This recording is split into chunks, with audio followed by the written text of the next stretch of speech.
But Darrell Waltrip emerged last weekend as a new nemesis. At Richmond last month, the two raced on the track and drag raced down the pit area in a race that Dale eventually won. If he can win 3 more times this year, he will break Richard Petty's modern-day record of 13 victories in a single season. But at Martinsville just last weekend, Darrell went from 3rd to 1st in the last quarter lap as Terry Labonte spun and Earnhardt drifted high on the track. It was Waltrip's first victory this year in a season that has been very disappointing. Darrell comes to North Wilkesboro as the defending champion of this race. He's won 5 of the last 6 Holly Farms 400s and has 9 out of 26 victories at North Wilkesboro. Waltrip begins second today with renewed confidence after last weekend. It's the final short track race of 1987, and it's next live. Wilkesboro, North Carolina Speedway on a beautiful Sunday afternoon. The temperature much the same as it was yesterday, 55 degrees, but we have much less wind today, only 5 to 10 miles an hour, and absolutely beautiful sunny skies.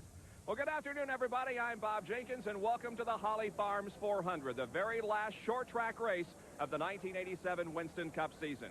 Now, there have been some races, as you know, if you've been following Winston Cup racing, in which there have been some questionable tactics on the racetrack. And, of course, it was all climaxed last weekend in Martinsville when Darrell Waltrip went on to win after Terry Labonte spun and Earnhardt slid high onto the racetrack.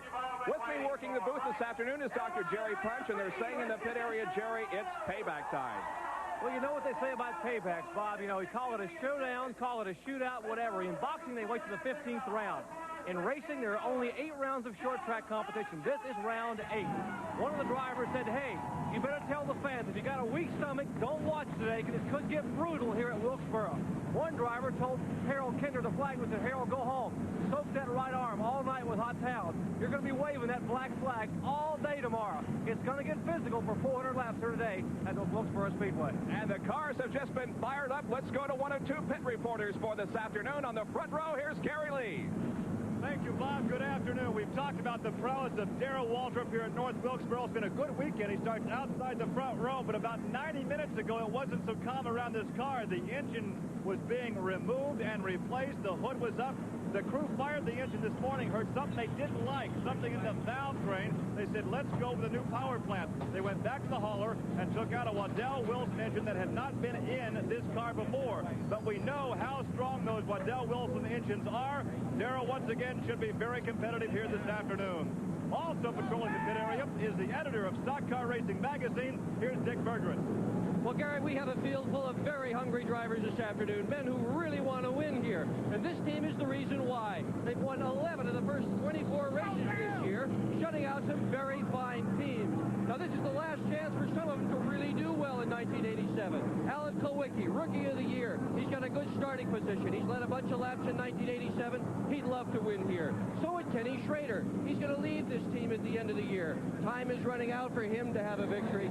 Benny Parsons, our TV friend and colleague. He's on a winning team. He has yet to win with his team. This is his home track. He'd love to do it today.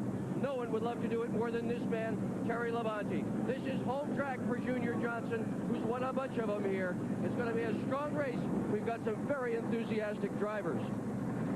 A total of 32 cars and drivers are set to go for the victory here this afternoon at North Wilkesboro Speedway in the Holly Farms 400. And it's all being brought to you by Quaker State Motor Oil. New Quaker State up for today's.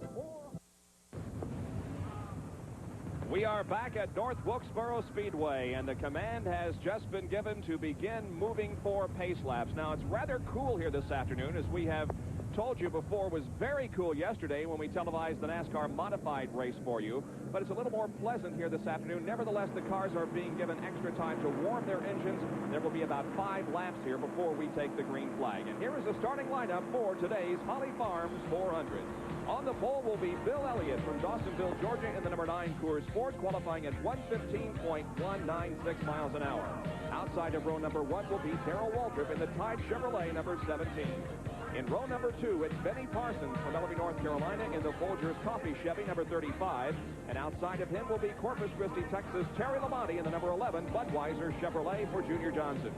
In the third row, it's Alan Kulwicki from Greenfield, Wisconsin, to the Z-Rex Antifreeze Ford number 7. And then Ken Schrader in the Red Baron Frozen Pizza Ford number 90. In the fourth row, it'll be Michael Waltrip in car number 30. He's from Owensboro, Kentucky. Outside will be Bobby Allison from Hueytown, Alabama, in the Miller American Buick number 22.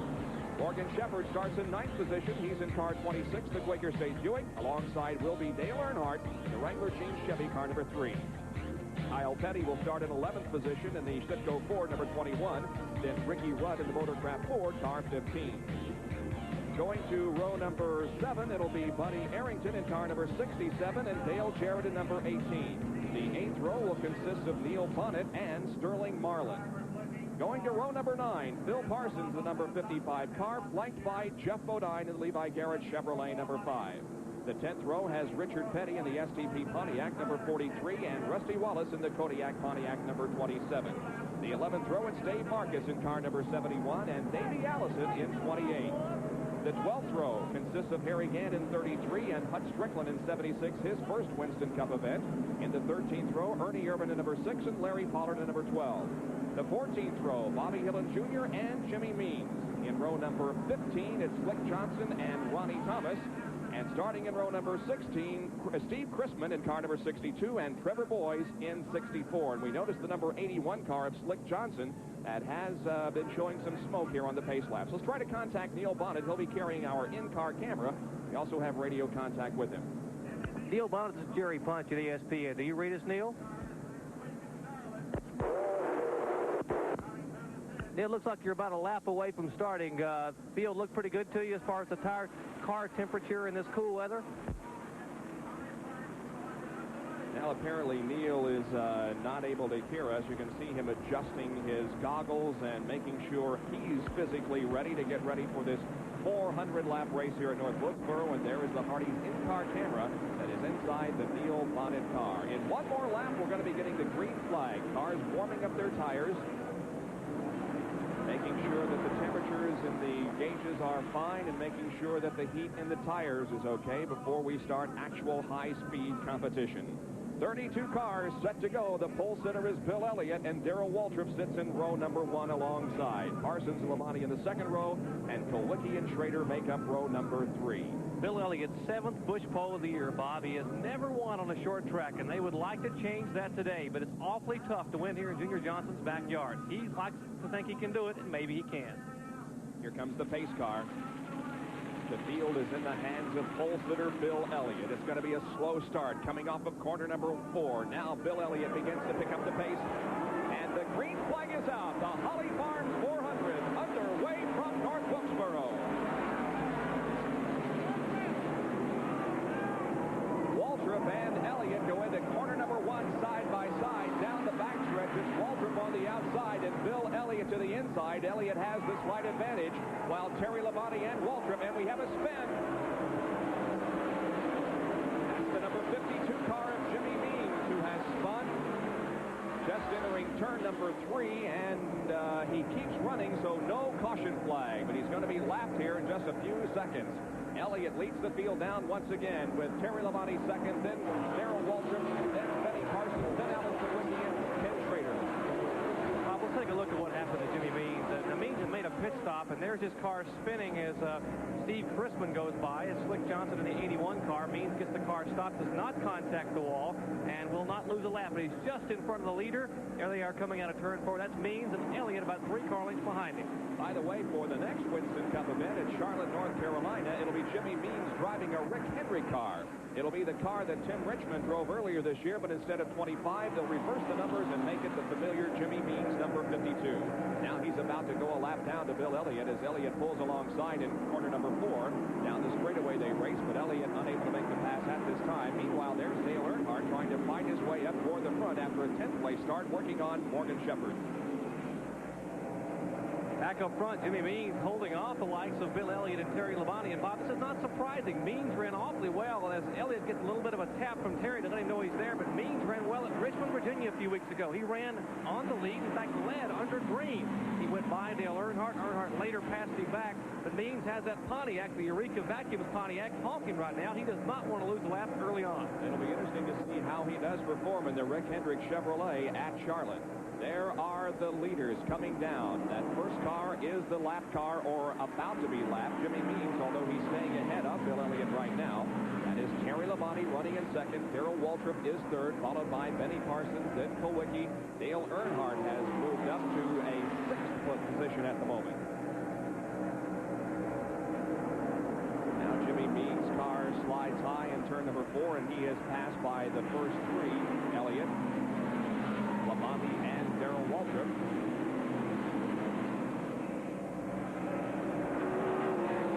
Labonte in that second position, driving for Junior Johnson, whose record here is unbelievable.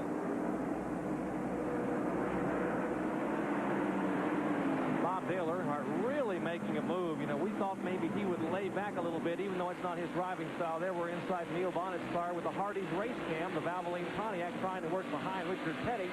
But we're talking about Earnhardt. He is really making his way to the front, currently trying to work over Alan Kulwicki. As you see how tight it gets there. The Lifebuoy Chevy is in front of Neil Bonnet. That's Dave Marcus, and Marcus runs awfully well at this track. And it appears as if Neil was losing ground as Marcus was able to pass him. But there are Elliott and Labonte, first and second, in the Holly Farms 400 opening laps. The rest of the field streaming by. That is Dale Earnhardt in the Wrangler Jeans number 3 Chevrolet. He is in 6th, trying to make a pass on Alan Kulwicki in the Xerox Ford car 7. You know, Alan Kulwicki ran awfully well here in the spring race, had a 4th place finish, and that was in his car Sirloin, the one that was so famous for running so many races, named after the steakhouse company that sponsored his team a year ago. Well, Sirloin is no more. This is the only car he has left. Sirloin was damaged heavily at Richmond, Virginia. It's now going to be a coffee table for Alan Kulwicki's home. What's left of it is, anyway. And now he has a Speedway car running a short track. You see what happens there? Earnhardt goes by. Earnhardt makes the pass going into turn number 3, so Dale now moves into 5th position, and ahead of him next is going to be Benny Parsons, who runs in 4th. There's Dale Earnhardt, who has all but, although he cannot definitely clinch the championship, even with a win here this weekend, but he has all but wrapped up the Winston Cup title for 1987. It's just been a tremendous year for him. 11 victories in the 1987 season. Back in the pack, we pick up some action involving Kyle Petty in the number 21 car. That's Ken Schrader in 90, Ricky Rudd in 15, and Michael Waltrip in car number 30. Michael with a really fine qualifying performance in the All-Pro Auto Parts Chevrolet. Car number 30 qualifying at 114.237, 7th fastest.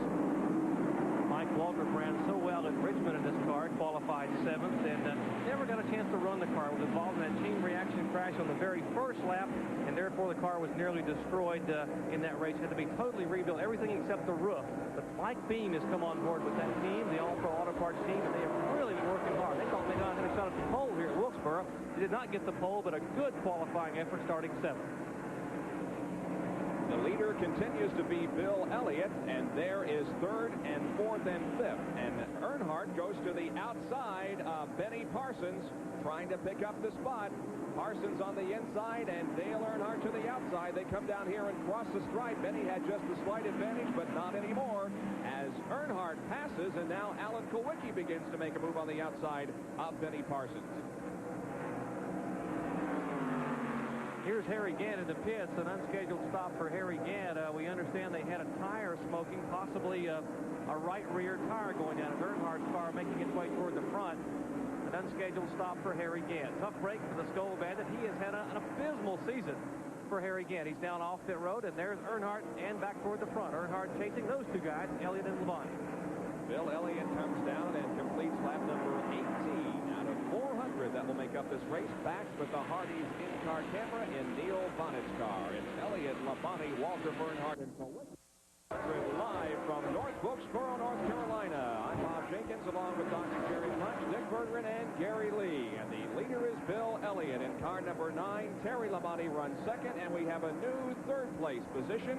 It belongs to Dale Earnhardt, as he was able to get by Darrell Waltrip just a couple of laps ago. There is Dale in 3rd position. Waltrip trailing in car number 17. They're lapping the slower machine of Larry Pollard in car number 12. So Earnhardt is now 3rd. Waltrip is in 4th. And Alan Kulwicki continues to run one in 5th position. So we did see the first side-by-side venture of Earnhardt and Darrell Waltrip, but everything went smoothly.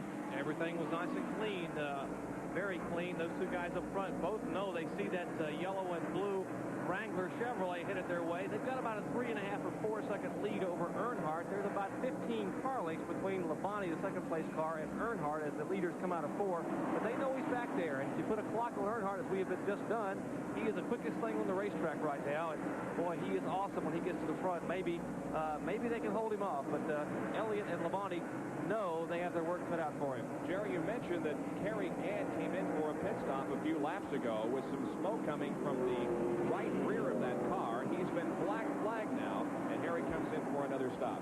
They probably have a broken Panhard bar, something in the right side of the car. They came in and the car, the right rear tire was rubbing and the right front tire was rubbing, and the car was just not handling. Harry was awfully loose on the track, and they are going to work underneath the hood.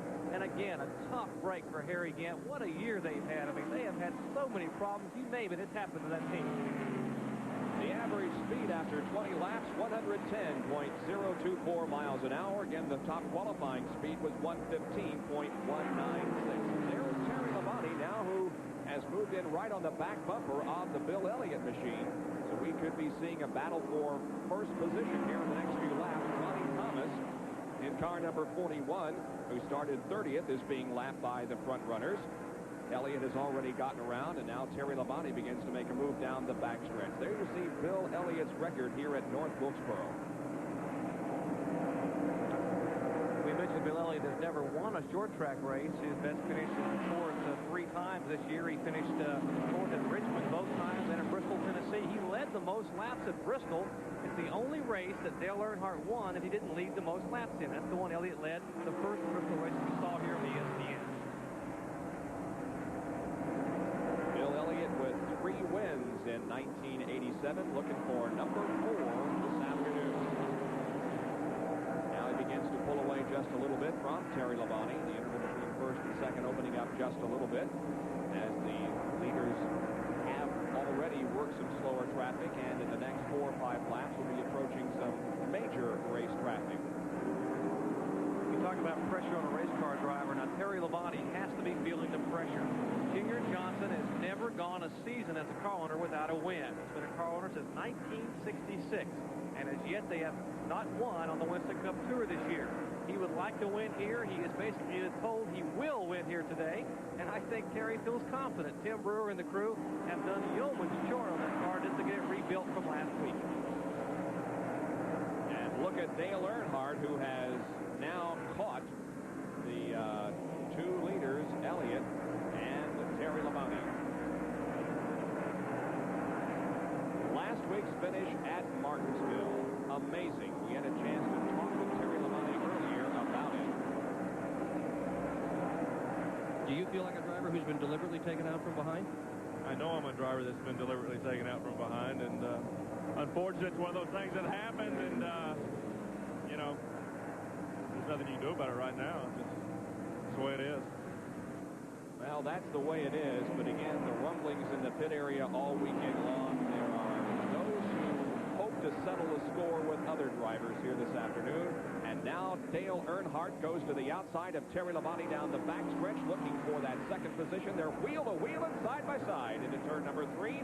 Earnhardt comes out with about a half a car length advantage off the 4th corner, side by side down the straightaway. Earnhardt with about a quarter of a car length advantage. Now he makes the pass freely and moves 2 seconds. So indeed, Dale Earnhardt appears to be the man on the move, the fastest car on the racetrack at this point. In the final practice session yesterday, the 3 quickest cars were Waltrip, Earnhardt, and Labonte. Now, Elliott was the tick off, but he wasn't that quick as far as on fresh tires. Now, we remember Waltrip changed engine this morning, so he's on an untested engine. He's not running all that well right now, but maybe they can get it dialed in a little bit. Labonte running about what he thought he would do early on, and Earnhardt, well, no one knew how well he would run because he didn't qualify that well. But, boy, he is really running hard now. That's 4:56 right there on the screen.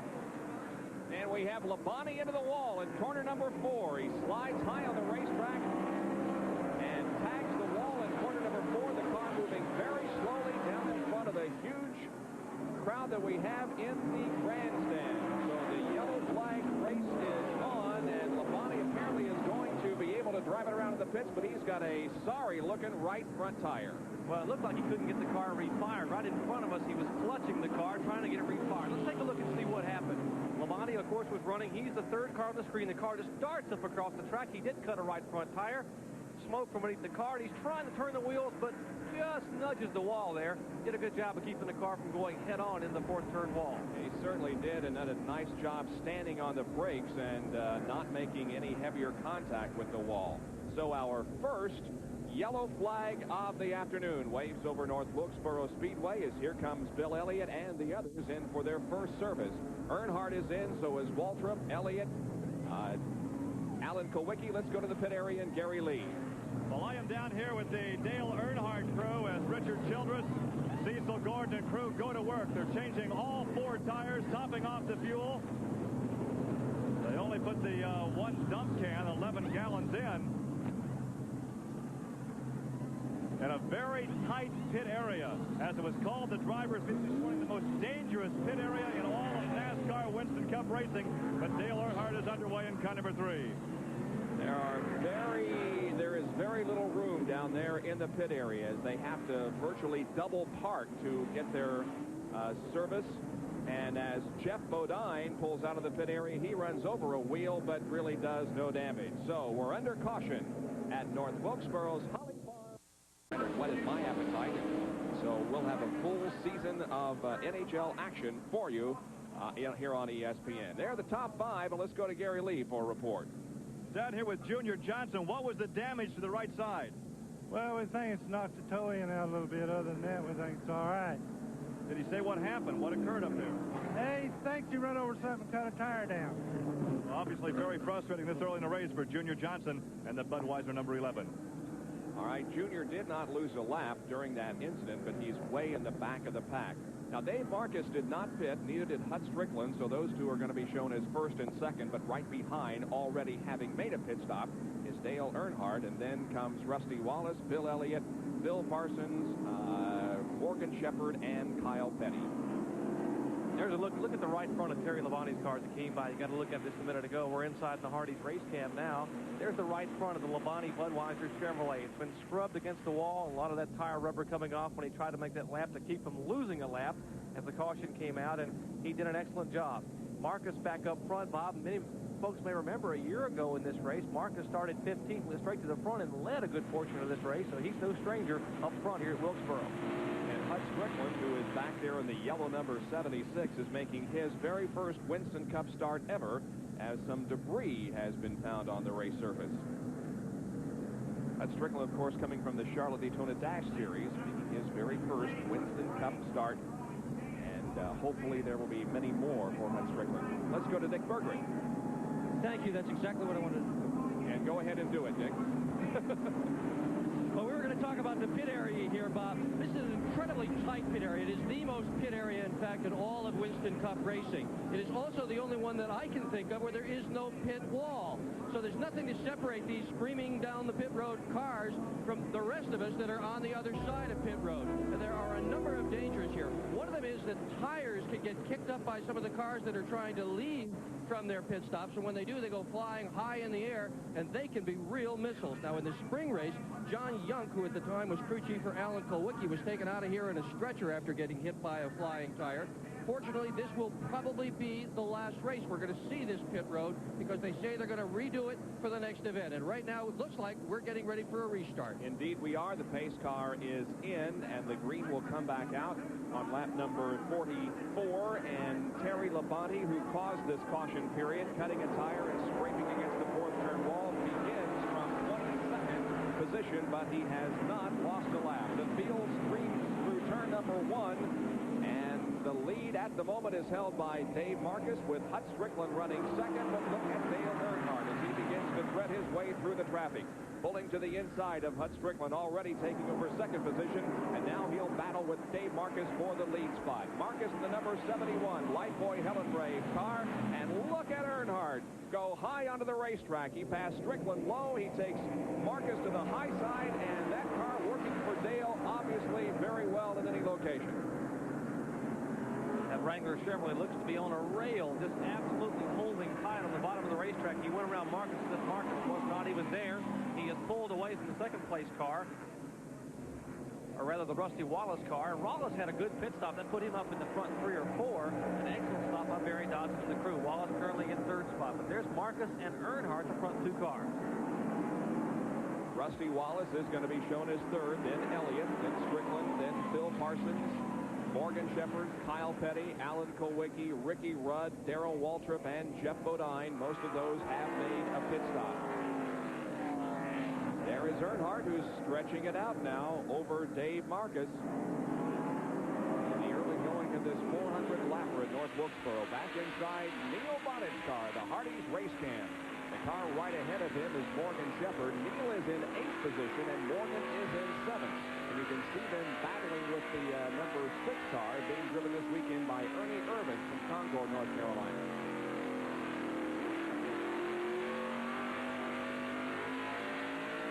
It is Alan Kulwicki to the inside and passing Neil Bonnet as now we look from the rear window.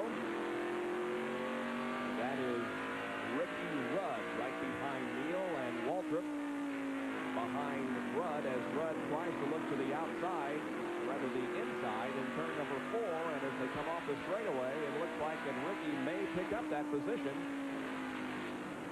And he's blocked by the slower car number 6. There's the traffic jam down in turn number 2. And Jeff Bodine is really making a move while all of this traffic is out there on this racetrack. Bodine is the car there on the left, the yellow machine. Ricky Rudd getting boxed in behind Ernie Irvin, one of the rookie competitors from the West Coast, now lives in Concord, but a former Winston West driver. Now he gets from around Irvin, and there's Jeff Bodine moving inside of Neil Bonnet. And here we have a battle shaping up for second as Bill Elliott has suddenly passed Rusty Wallace and now begins to work on Dave Marcus for that second position. Coming out of turn number 2 down the backstretch, Elliott moves to second, dropping Dave Marcus back to 3rd, and there is Rusty Wallace right on Dave Marcus's back bumper. So Elliott indeed showing some strength here. Now we see Rusty Wallace go to the high side in turn number 1 and pass Dave Marcus. Just about now he makes the clean pass, and Rusty Wallace moves to 3rd.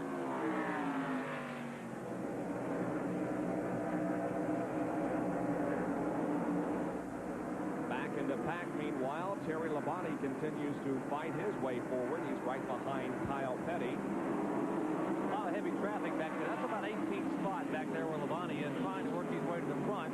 Just seeing if the car has the toe-in problem that Junior Johnson told Gary Lee a minute ago, but the car seems to be handling quite well. Labonte has a little bit of oversteer coming out of the corners.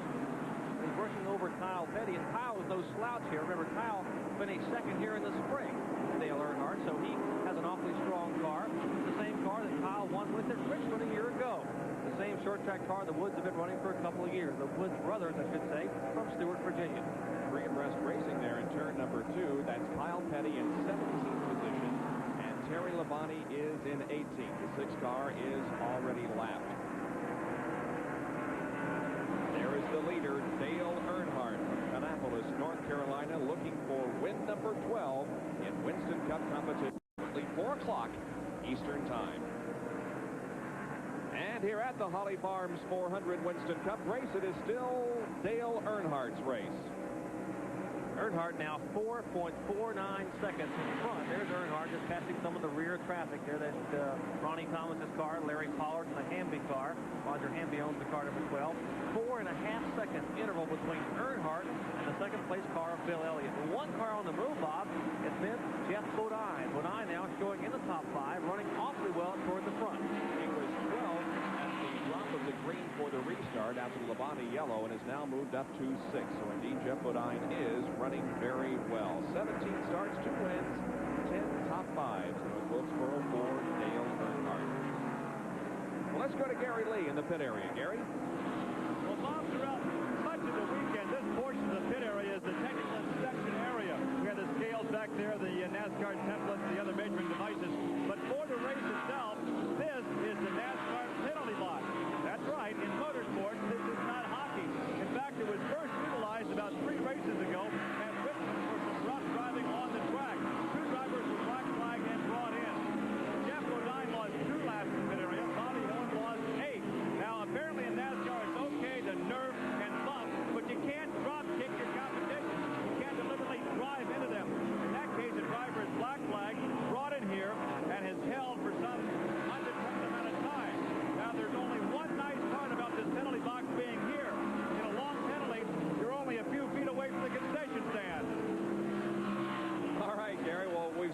seen nothing in this early portion of the race to indicate that anyone will be put into the penalty box. It's been a very clean race. But indeed, if NASCAR feels that somebody did something that they shouldn't have done on the racetrack, they simply bring them in and let them cool off for a few laps before sending them back out into competition. It's a judgment call. You know, we talked to Les Richter and Dick Beatty. They bring them in, and the NASCAR official standing in their pit will wait and tell them when the driver is cool. If the driver is very animated and jumping around inside the car and screaming and using some language possibly, they'll let him sit there for a while until he cools off. If he comes in and smiles and nods his head, and they'll let him go in a lap. So Dale Earnhardt continues to smoke the competition. He's passing Dale Jarrett in the number 18 car. Meanwhile, Rusty Wallace and Dave Marcus are hooked up in a battle. This is for 5th, as Rusty is in 5th spot right now in the number 27 car, and Marcus in 6th in car number 71. Ahead of these guys is Jeff Bodine, who has moved to 4th. There's Alan Kulwicki entering your picture, as is Darrell Waltrip.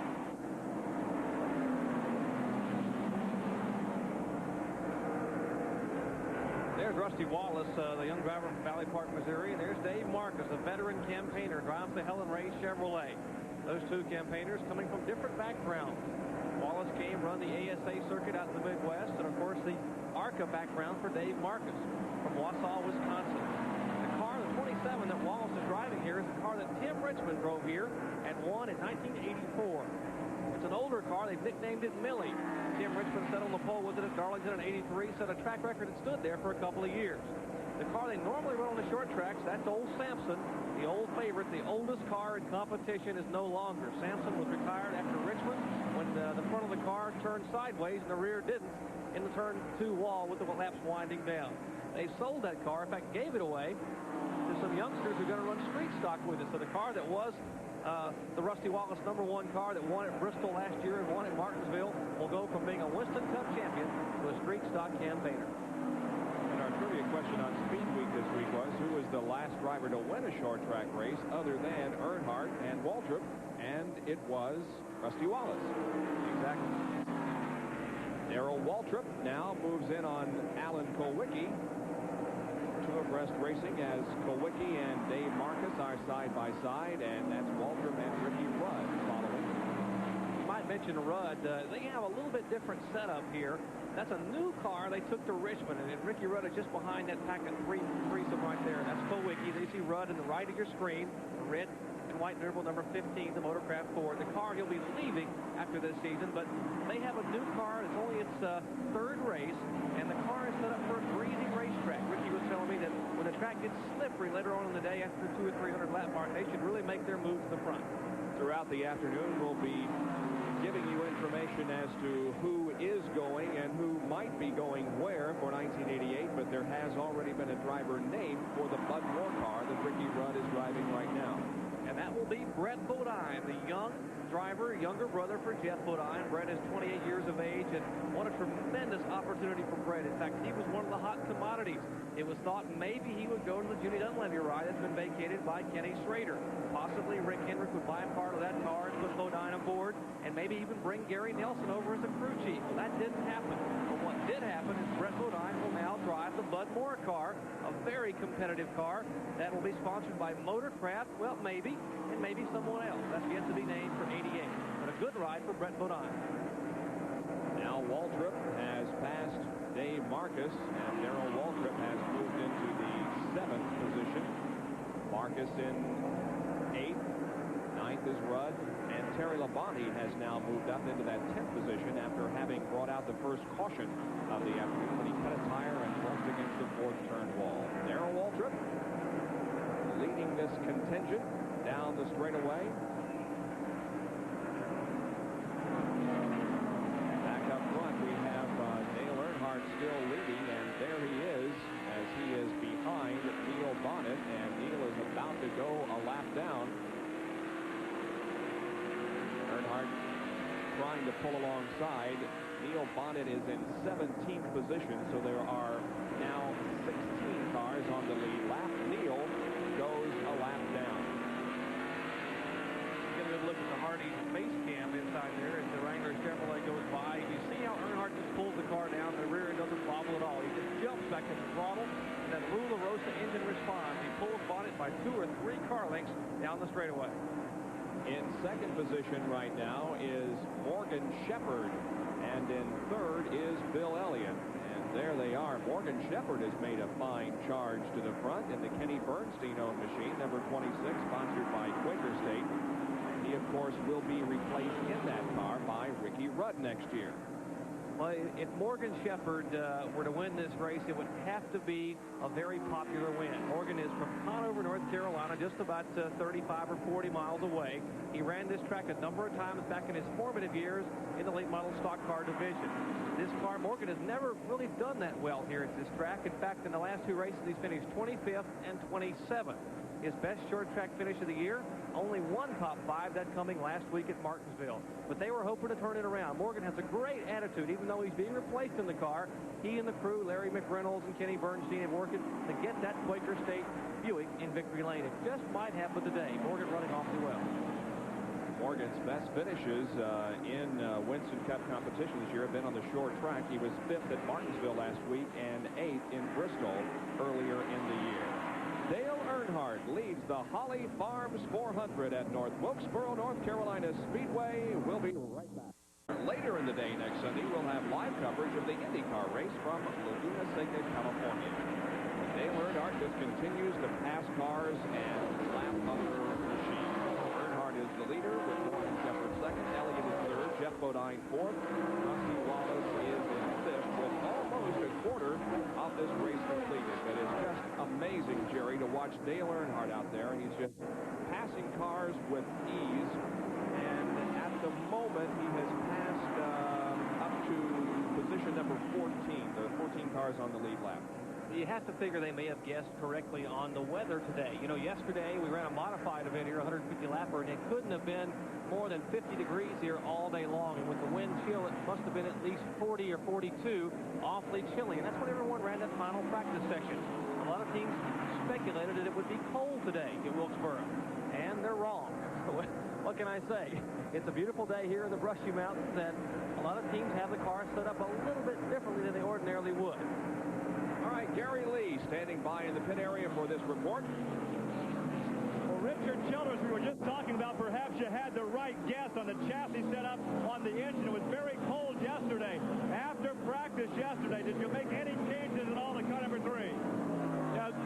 Yeah, Kirk made a couple of changes on it, and I think I hit it pretty good. We'll just have to wait and see how the track changes.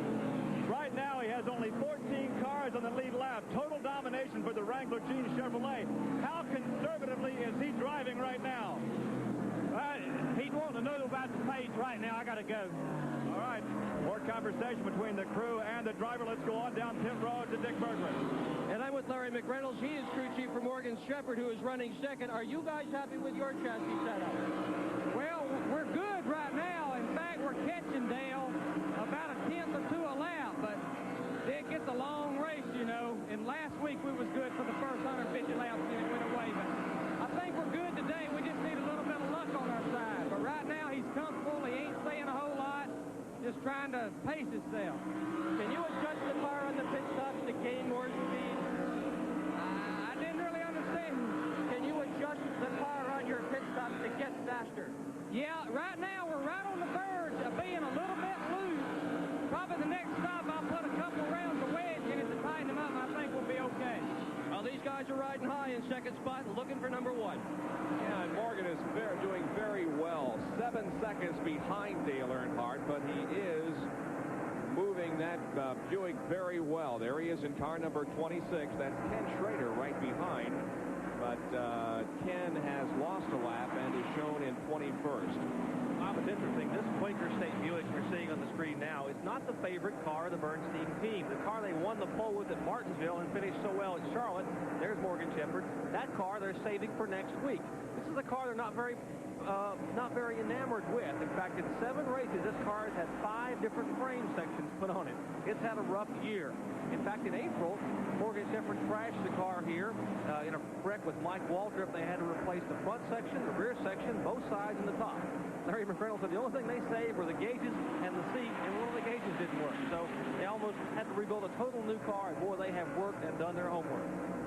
I referred a while ago to the fact that Morgan has had a couple of top 10 finishes on short tracks, but he has only 2. His best performances this year have come on the speedways, and Morgan comes from a short track background. So a finish here today, a good finish, would certainly help him out in his situation. Now there is Jeff Bodine and Bill Elliott side by side as they're going for 3rd spot, and Bodine really is impressive in the early going.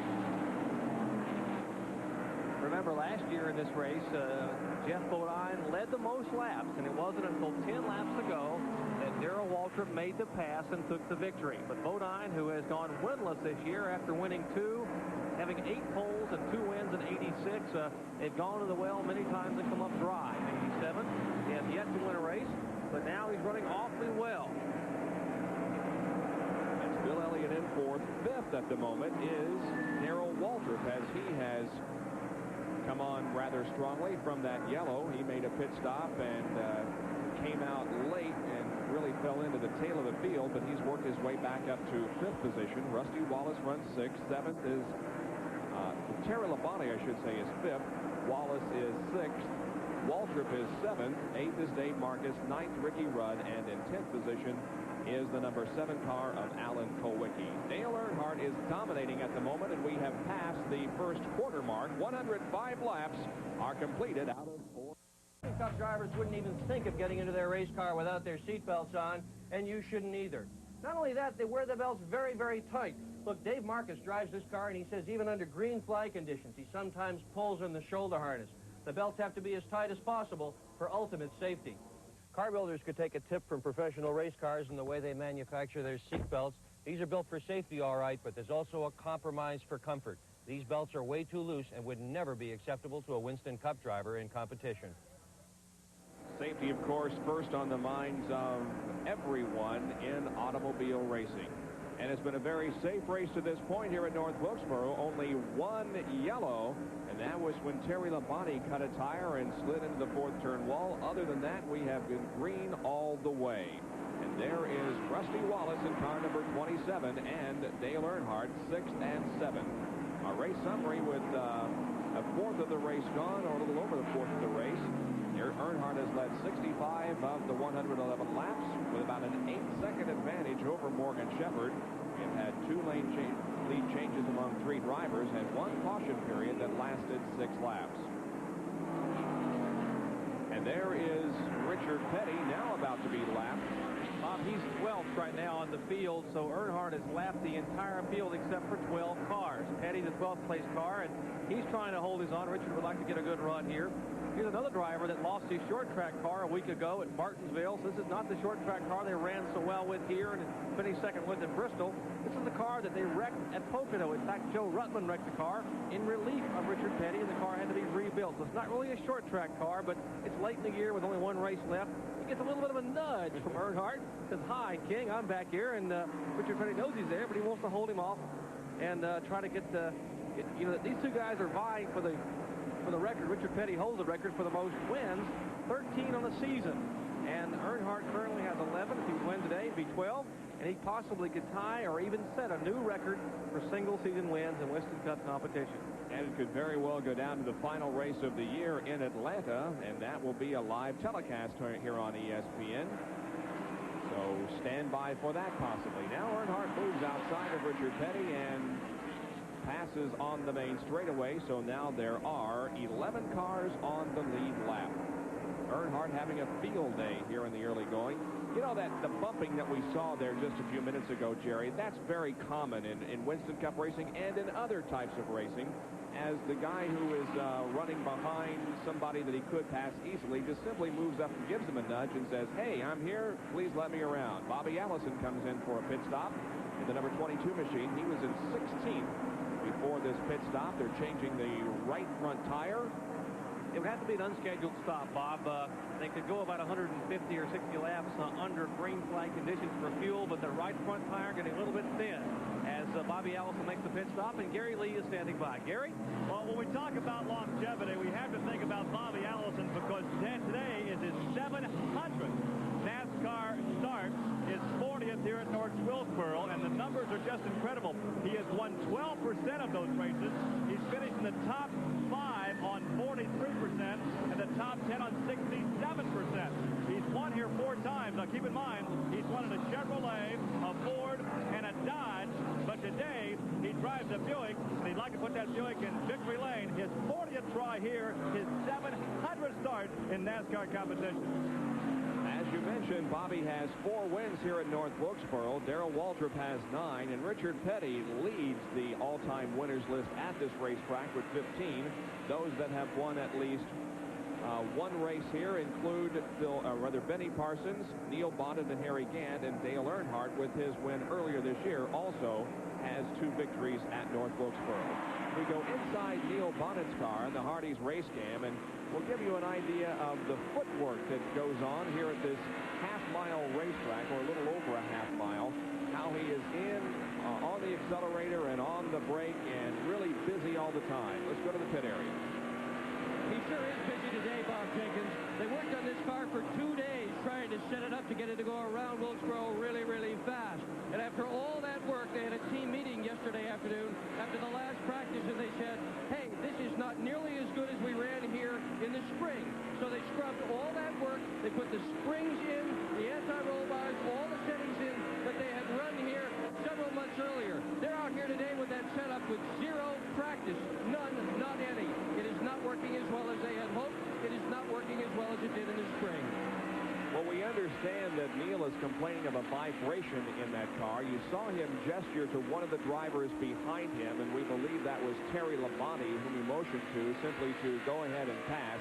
Neil just not happy with the way that car is set up and handling, and so he was simply letting Terry know that that he should go to the outside and make the pass. There's Bonnet, the Valvoline number 75.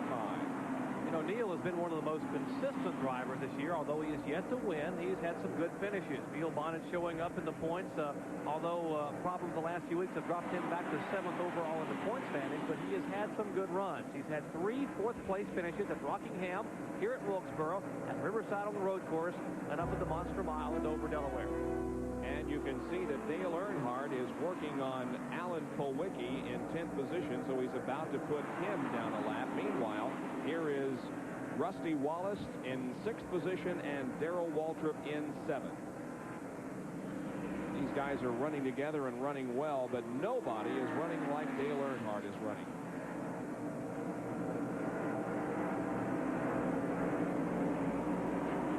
Those 2 cars back in 6th and 7th pretty well stabilized. The Pontiac and the Chevrolet, the Kodiak Pontiac of the Raymond Beadle team. Rusty Wallace, the driver there, and the 3-time Winston Cup champion.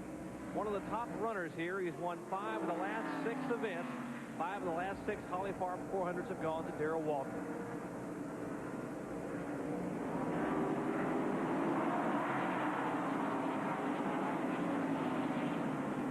So that battle is stabilized at least for the moment as Rusty Wallace holds on to that 6th position, and Waltrip is in 7th in the Tide machine, car number 17. A lot of speculation earlier about whether or not Dale would be back next year with the Rick Hendrick team, and I guess that's pretty well settled, as probably will be. Well, there's a lot of speculation as to what will happen. I think they will be there. Jeff Hammond, I think, will be the crew chief. And there's the leader, Dale Earnhardt, up front. And Earnhardt, by the way, has just gone around the 5th place car of Alan Kulwicki and will set his sights on Ricky Rudd. There's Rudd now coming, just going under your picture. That's Bobby Allison flashing by, who made an unscheduled stop, and Earnhardt the leader. But getting back to the Waltrip situation, there is speculation that Waddell Wilson, who is the team manager there, may go over and run the operation for Jeff Bodine. There's Bodine's car to the left of your screen, the yellow numeral number 5. Second place battle is Bodine now has gone around Morgan Shepherd. But if Waddell Wilson goes to Bodine's car, then where does Gary Nelson go? Well, the obvious thing is that I've heard Nelson may do a research and development program for Rick Hendrick, or he may go to another team that Hendrick may purchase, and that is yet to be decided. So there's all kind of question marks remaining as far as the silly season is concerned. Although some rides have been established for next year, many have not. There is Terry Labonte and Bill Elliott, 4th and 5th. But really the man on the move, as you indicated, Jerry, was Jeff Bodine. He has passed Morgan Shepherd, and now is in second position. But the lead continues to be held by Dale Earnhardt as we have completed now 130. This late in the season, it can get cold at a Winston Cup race. Now, when the temperature drops, the crew will make some changes to a Winston Cup car. One change they would like to make, but they can't make, would be the tire compound.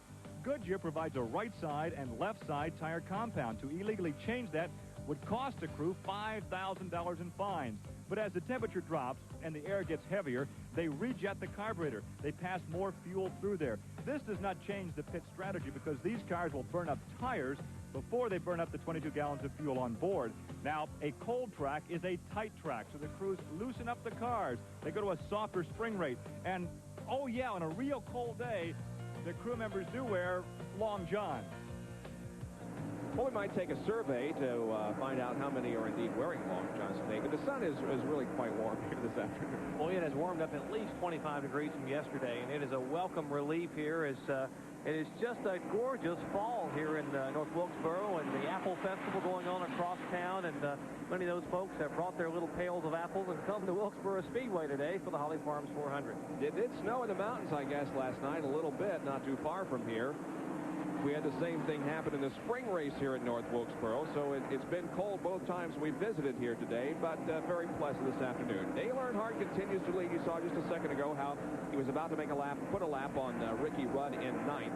Here is the second place battle. Jeff Bodine in the Levi Garrett Chevrolet battles with Morgan Shepherd in the Quaker State Buick. Two total different backgrounds there. Shepherd, who grew up on the short tracks on the asphalt around the south, driving cars with fenders. The late model stock car division was a former late model stock car, which is now Busch National champion for NASCAR. As opposed to Bodine, who grew up with the open wheel modified.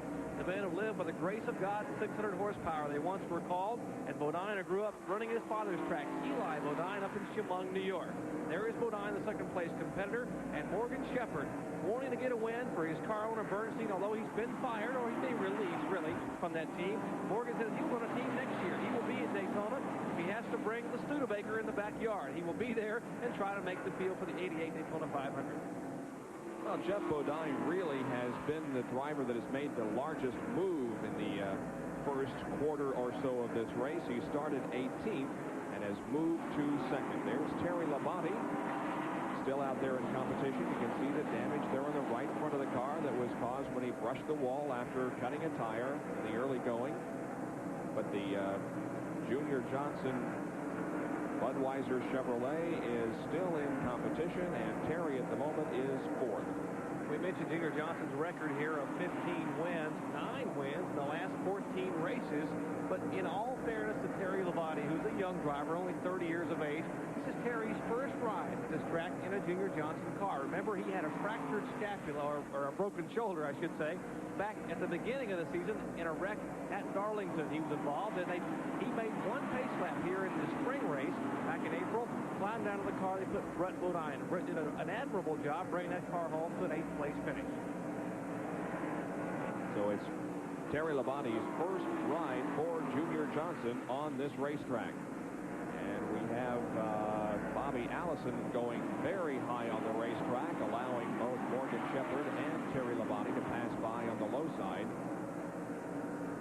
as Bobby is well off the pace while the other three are on the lead lap. Dave Marcus has come in for a pit stop. Perhaps this is the first of some routine pit stops we'll be showing before long. He was 8th before making this pit stop. Bob, that was a scheduled stop for Marcus. You got to remember, he did not pit on that first caution flag caused by the Labonte contact with the fourth turn wall. He stayed out and was the leader of note when we went back to green. Both he and Hud Strickland were the two cars that did not come in and take advantage for tires and fuel. So that would be a scheduled stop.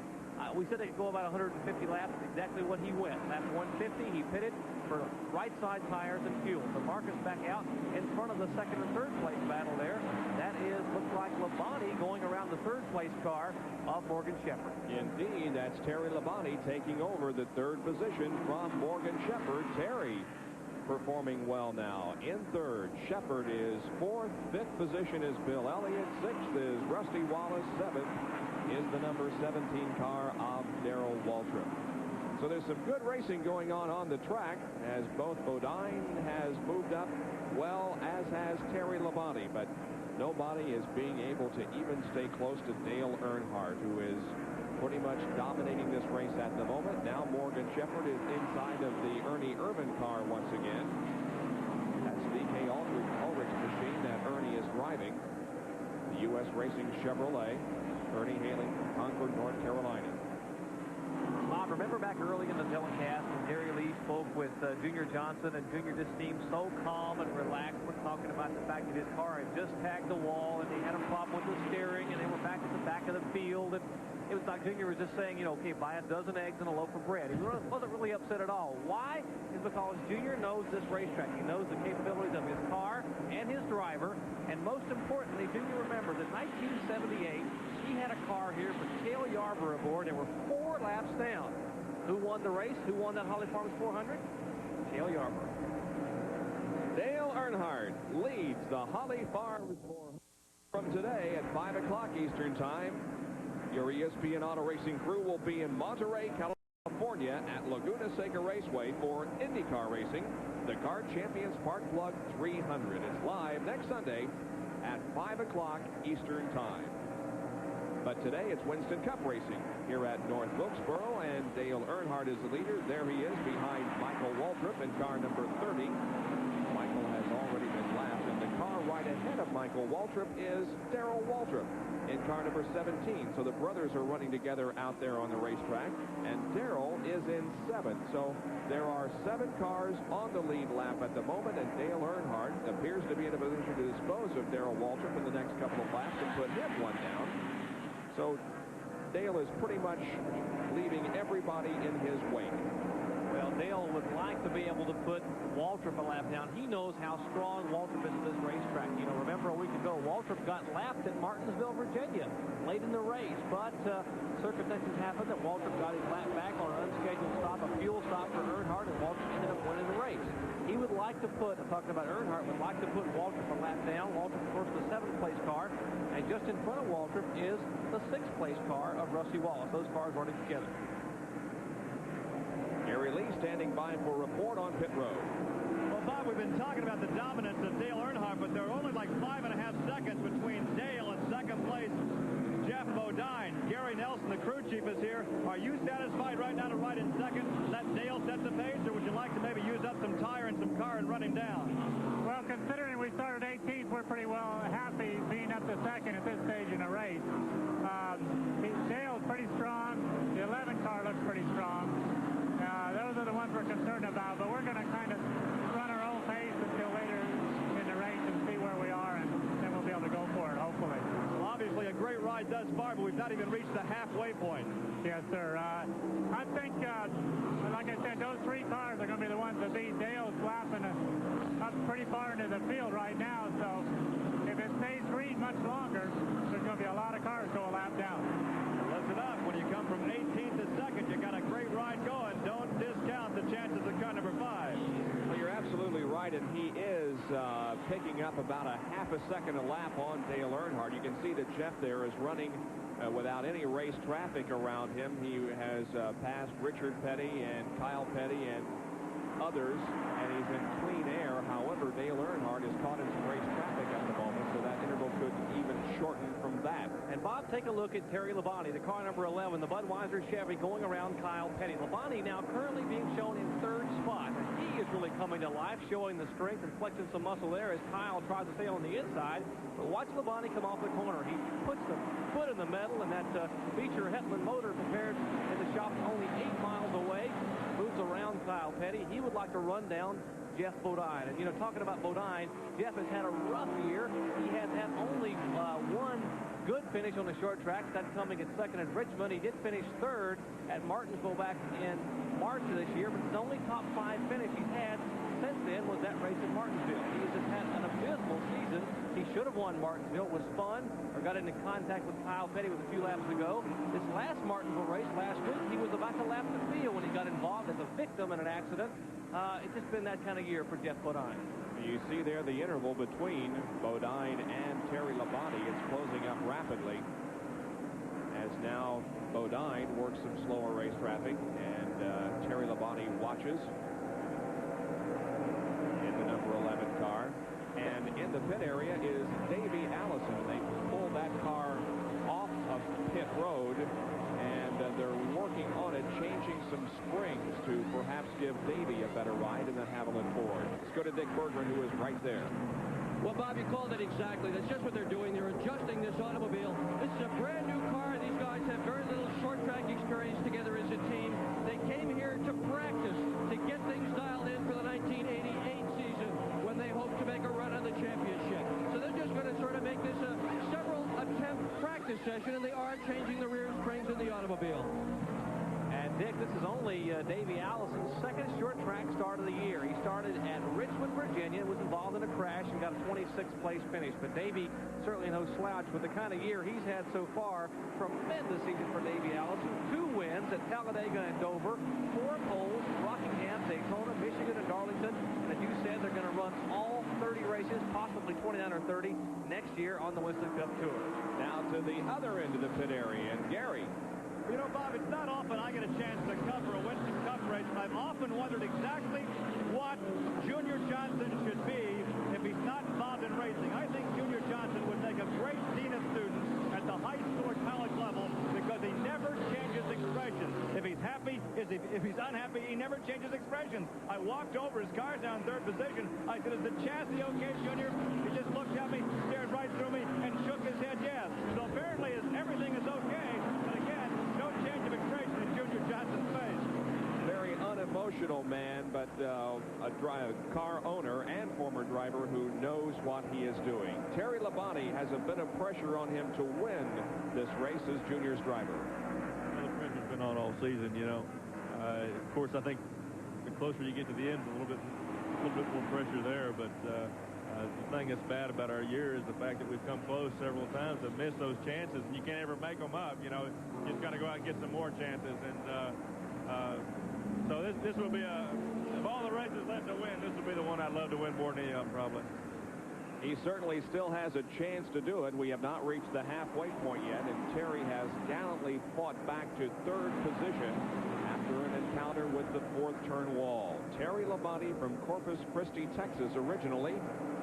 Right ahead of him is the 2nd place car of Jeff Bodine. Talking about Junior Johnson never getting rattled, Hank Schofield, the PR director for this track, told me about one time Junior got rattled back when he was being sponsored by a chicken concern, a chicken company.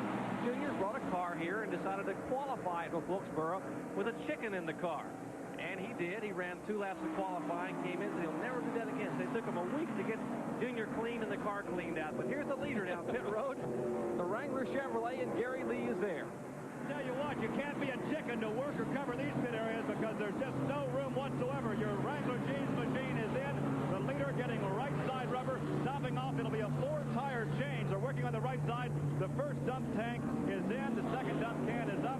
Apparently, they're only changing right side tires. Only a right side tire change. 15.7 seconds, a quick stop for your leader, Dale Earnhardt. So we had the cluck on Dale Earnhardt's pit stop, and it was 15.7 seconds. Now here comes Bill Elliott in for a stop, as we're beginning to see the front runners now make their routine 2nd stop of the afternoon, as Jeff Bodine continues to stay out there. Rusty Wallace has made a pit stop, so has Bill Elliott in right now.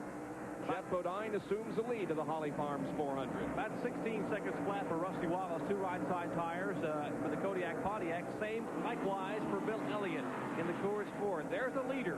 That is Jeff Bodine, the Levi Garrett Chevrolet, and Gary Nelson and the crew should be getting ready very soon to bring him down pit road. Sterling Marlin makes an exit on the pit road or entry. Here is Kyle Petty, as we are getting green flag stops. And remember, with that first caution flag about lap 25 or so, they can run about 160 green flag laps, and that's exactly what they've done. We are showing 180 laps here, and there's Kyle Petty, Citgo Ford, the Wood brothers, Leonard Wood, the right front tire.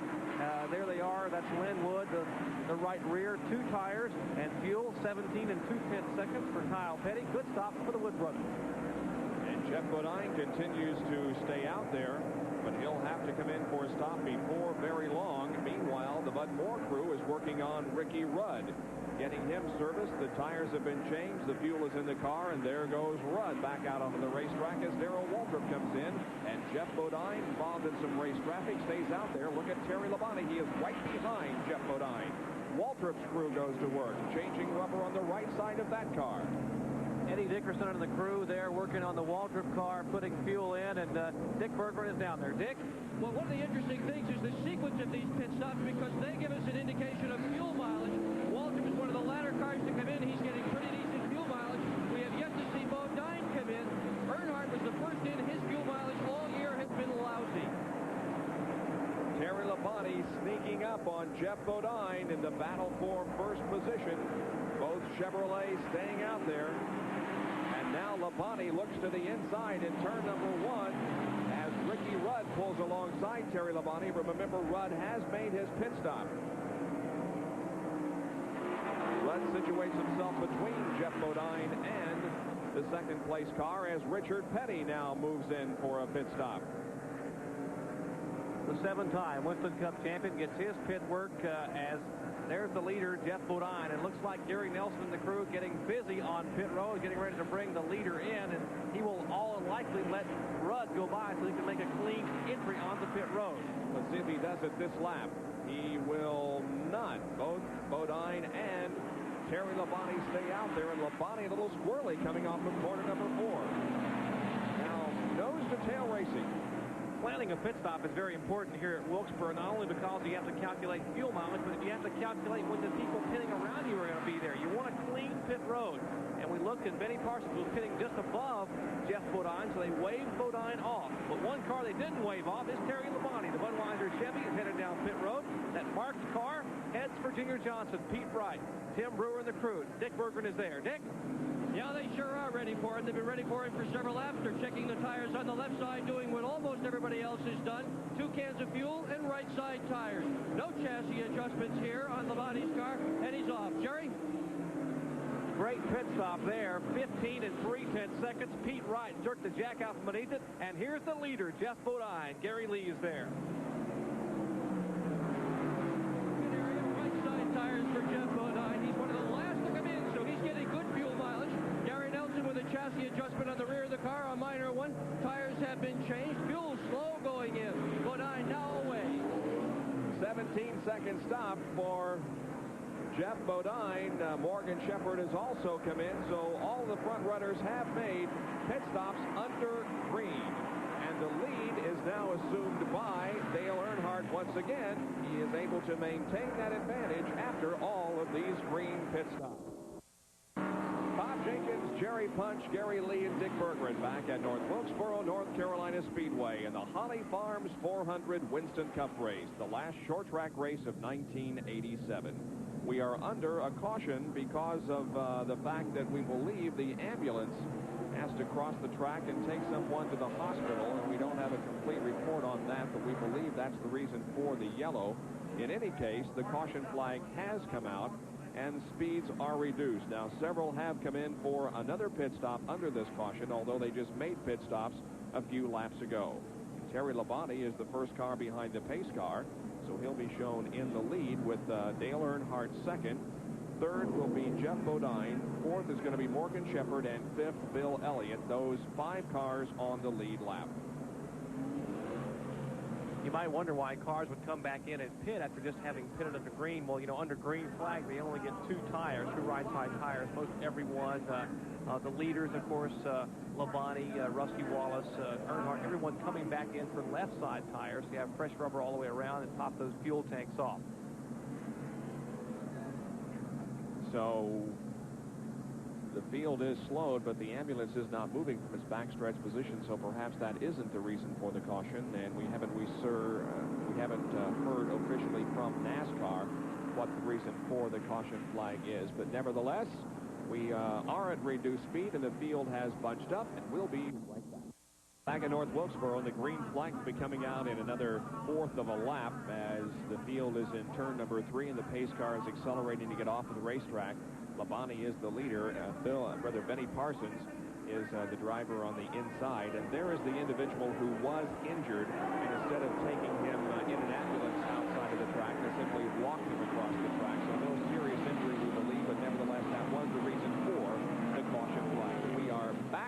racing, and perhaps Gary Lee, as Terry Labonte takes off into the lead, can tell us more about the situation. Gary?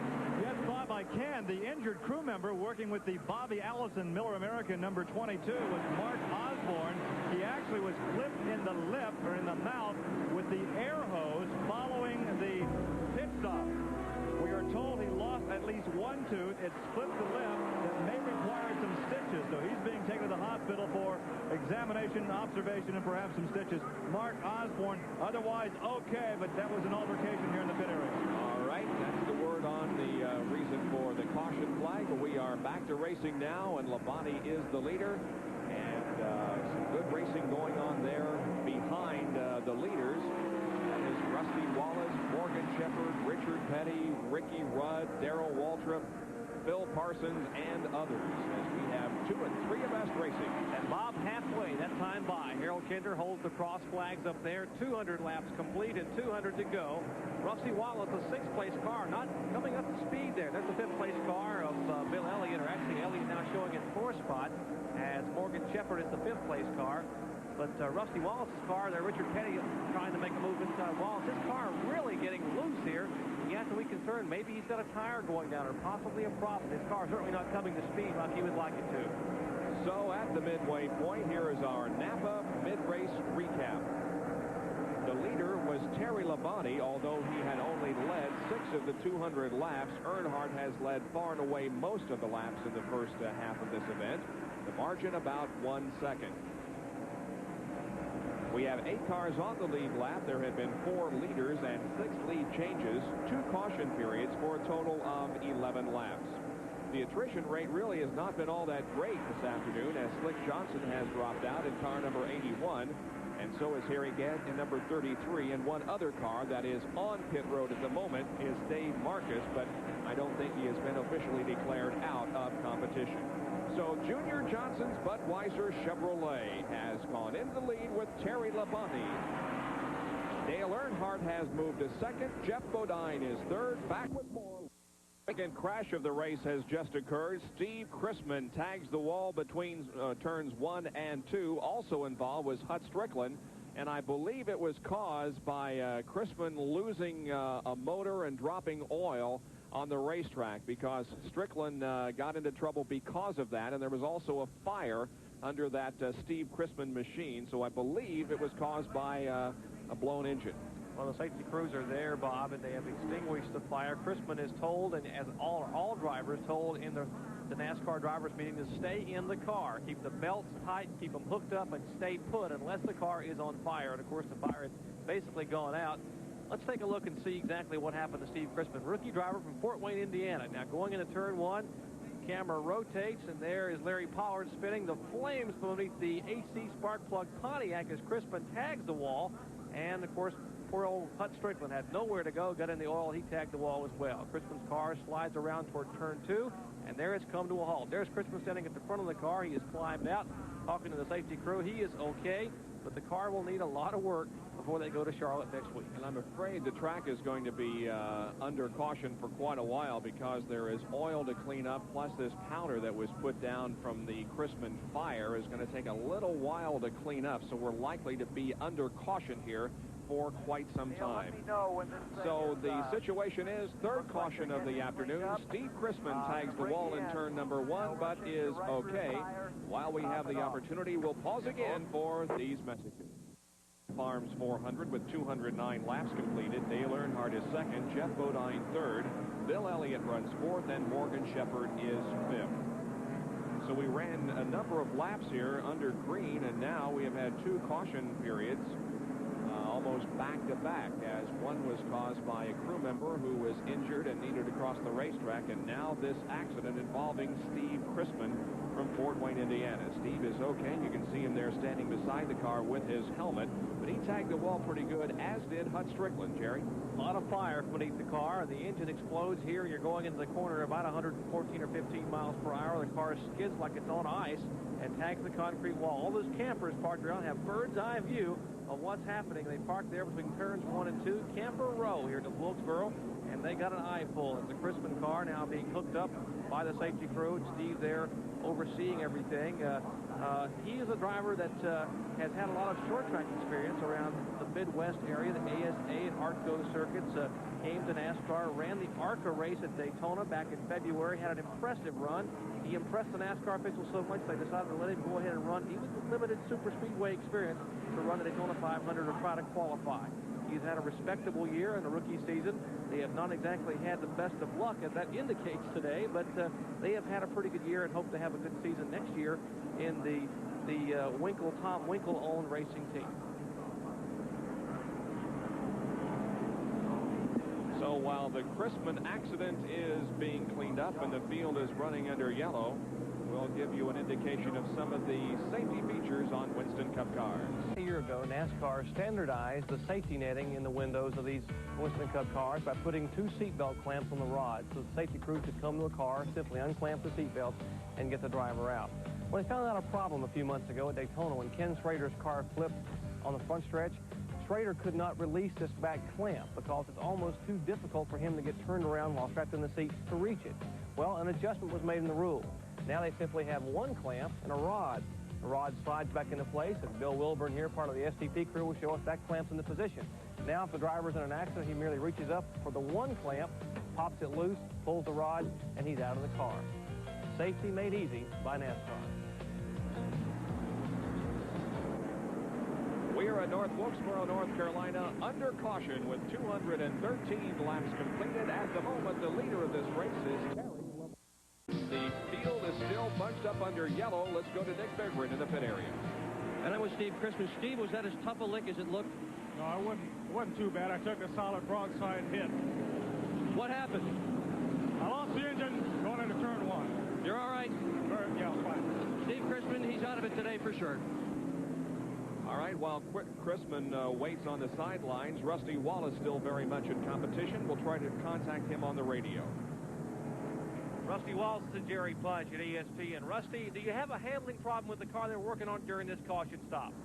Yeah, me and Dale got tangled up just a little bit on a restart, and I bent the toe in on the left front. That's the problem. You're a lap down now, Rusty. Do you feel like you got a shot at getting it back here at Wilkesboro? Well, we'll have to see. I tell you, these guys are working pretty hard. The car's just not right, but we've got another 200 laps left to go. We'll keep working on it.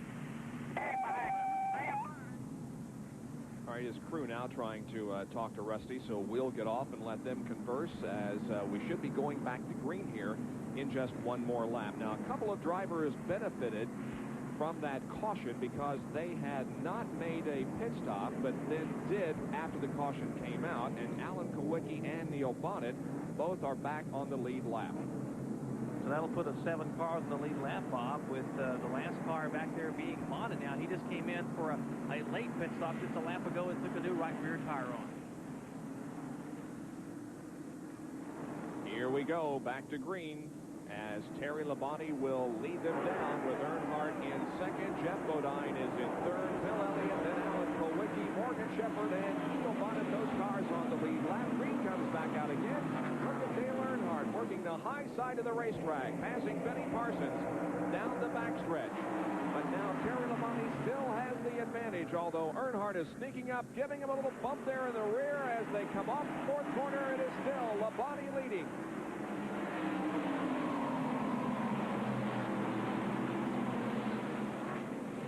Terry has led for the last several laps, but because of this caution, the field is now bunched up, and we'll see if Earnhardt can make a run at him. Look at Bill Elliott working the high side of the racetrack. Jeff Bodine in the yellow and white number 5 is in third, and Bill Elliott is in 4th. 2 abreast racing. Jeff Bodine, for the moment, caught behind Richard Petty, and that's Ricky Rudd positioned between Bodine and Bill Elliott. Richard Petty being shown as the 8th place car, 1 lap down. He's the first car of the lap cars. We mentioned 7 cars in the lead lap. There is Bill Elliott. Elliott's running awfully well here. He would like to get a good finish today. Bodine just cannot get around Richard Petty. Richard running awfully well. They had that car dialed in.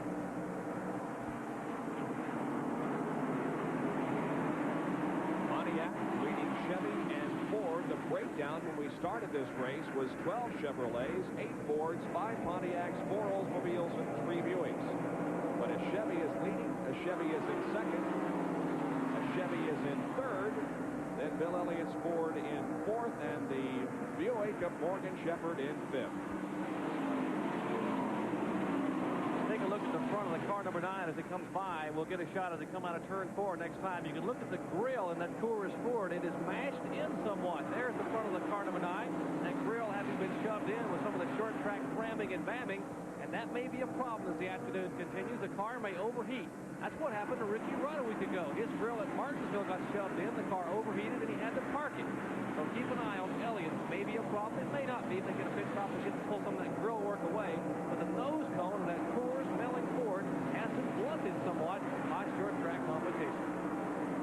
Well, we have not seen a great amount of bumping and banging and exchanging of paint that we have seen in the past years here at North Wilkesboro. So perhaps the conference that the NASCAR officials had with the drivers in their drivers meeting today did some good, because the drivers were warned very sternly that NASCAR would not tolerate any horse sense out there on the racetrack, and they would be placed in the penalty box if we did have something like that happen, and we just have not come close to seeing anything like that occur so far. Bob, there's a battle between 5th and 6th there. That is Alan Kowicki, the 5th place car, and Morgan Shepherd from Quaker State Buick showing in 6th. Again, we have 7 cars on the lead lap. Neil Bonnet being the 7th place car, but those 2 cars there, the Ford and the Buick. For Kowicki and Shepherd, of course, Bobby Hillen's car is a lap down. He is being shown in 11th, and the car number 17 would be the 12th place car. That, of course, is Darrell Waltrip. There is Hillen and Waltrip just behind the 5th and 6th place cars of Kowicki and Shepherd. Well, Alan Kowicki was talked about in the past few weeks concerning his future for 1988, but I guess he's pretty much decided that he will stay with his own team and continue in that vein. Kowicki had a couple of opportunities, and there were some pretty decent rides. 3 or 4 people talked to him, but he likes to run his own team. He has gotten Billy Engel. Many people remember Billy Engel. He was a former Junior Johnson crew member and was a very instrumental person on Neil Bonnet's team last year when Neil Bonnet had the crew chief, Tim Brewer. Engel was the guy that actually pulled Terry Labonte out of the car here when Labonte got out on the pace lap here earlier in the year. Morgan Shepherd now makes a move. Bob, it takes over 5th spot. As a matter of fact, he does. Morgan Shepherd, who has run strong all afternoon, moves to 5th, and Kowicki back to 6th. There is Darrell Waltrip in car number 17, but remember, he is a lap down to the rest of the field. So it appears at this time that Waltrip does not have a real good chance of winning this race, but it's relatively easy to make up a lap here at North Wilkesboro, and Darrell is hoping that he can do so before the checkered flag drops. Moving alongside now of Alan Kowicki, coming out of turn number 2 and down the backstretch, side-by-side race, and Waltrip passes Alan Kowicki to the inside. We hope you're enjoying today's live coverage here at North Wilkesboro. There's the interval between 1st and 2nd. It's Terry Labonte leading. At the Holly Farms 400 at North Wilkesboro, we've only had 3 caution periods during this race. The first one was brought out on lap number 39 when Terry Labonte cut a tire and slid along the 4th turn wall. And the most serious yellow flag incident involves Steve Chrisman, who tagged the wall up in turns 1 and 2, but he was uninjured. Let's go to Gary Lee. Well, you know, Bob, racing is a sport of the haves and the have-nots. It's also a sport where the haves try to help out the have-nots.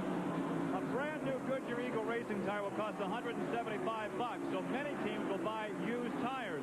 Buddy Arrington, for an example, has struck a deal with Bill Elliott. 2 crew members from the Arrington team just came down here and bought 4 used tires. The tires that were just taken off the Elliott machine during the last round of pit stops will be placed on the Buddy Arrington car 67 the next time in. We're not sure what the value of a used tire is, but the deal has been struck between Buddy and Bill. Well, it's been a good ride so far from the back of the pack to the front of the pack for one number car 11. Let's get more on that from Dick Berggren. Yeah, we're going to find out about that from Tim Brewer, his crew chief. Tim, is that car squared away? Is it running well, or is Terry bleeding on part? Is he running 10 cents?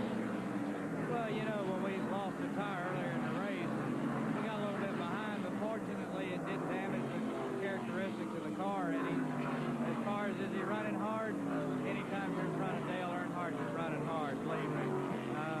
The guy guy's awful tough, and right now, Terry, he's just hanging on and doing whatever he can do. But we were awful lucky earlier today, you know, we had that problem coming off 4. But we'll just have to wait and see now, I guess. A lot of fingers crossed in this pitch, guys. Well, Terry has moved out to a 2-second advantage on Dale Earnhardt. So Earnhardt is not threatening at the moment. The question is he just biding his time and laying back in second position, or is Terry indeed the fastest car on the racetrack? I think it's the latter. I think Labonte is running all through. I can't imagine Dale Earnhardt, the competitor that he is, biding his time. I know that Richard Childress has tried to calm the boy down, as he says, and tell him to be careful and take it easy, and they basically have the Winston Cup title wrapped up. But I still believe that he would like to lead here if he possibly could.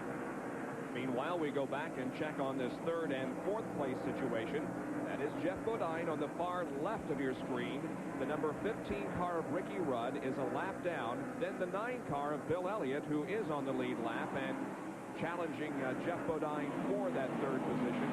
And then right behind Bill is the Quaker State Buick, driven by Morgan Shepherd, and he also is in this battle. Bob, we saw Tim Brewer just a minute ago, and Brewer, who is only 32 years old, has been a crew chief for a long time. He was a crew chief for Richard Childress back when Childress ran an independent operation in Winston-Salem, North Carolina. He was seen by Junior Johnson and said, that's a talented young fellow. I want to bring him up here and make him work for me, and eventually he'll do something, and he has. In fact, Brewer has been a crew chief for winning drivers. Listen to this. Cale Yarborough, Darrell Waltrip, Tim Richmond, and Neil Bonnet all have won here at Wilkesboro with Tim Brewer as the crew chief.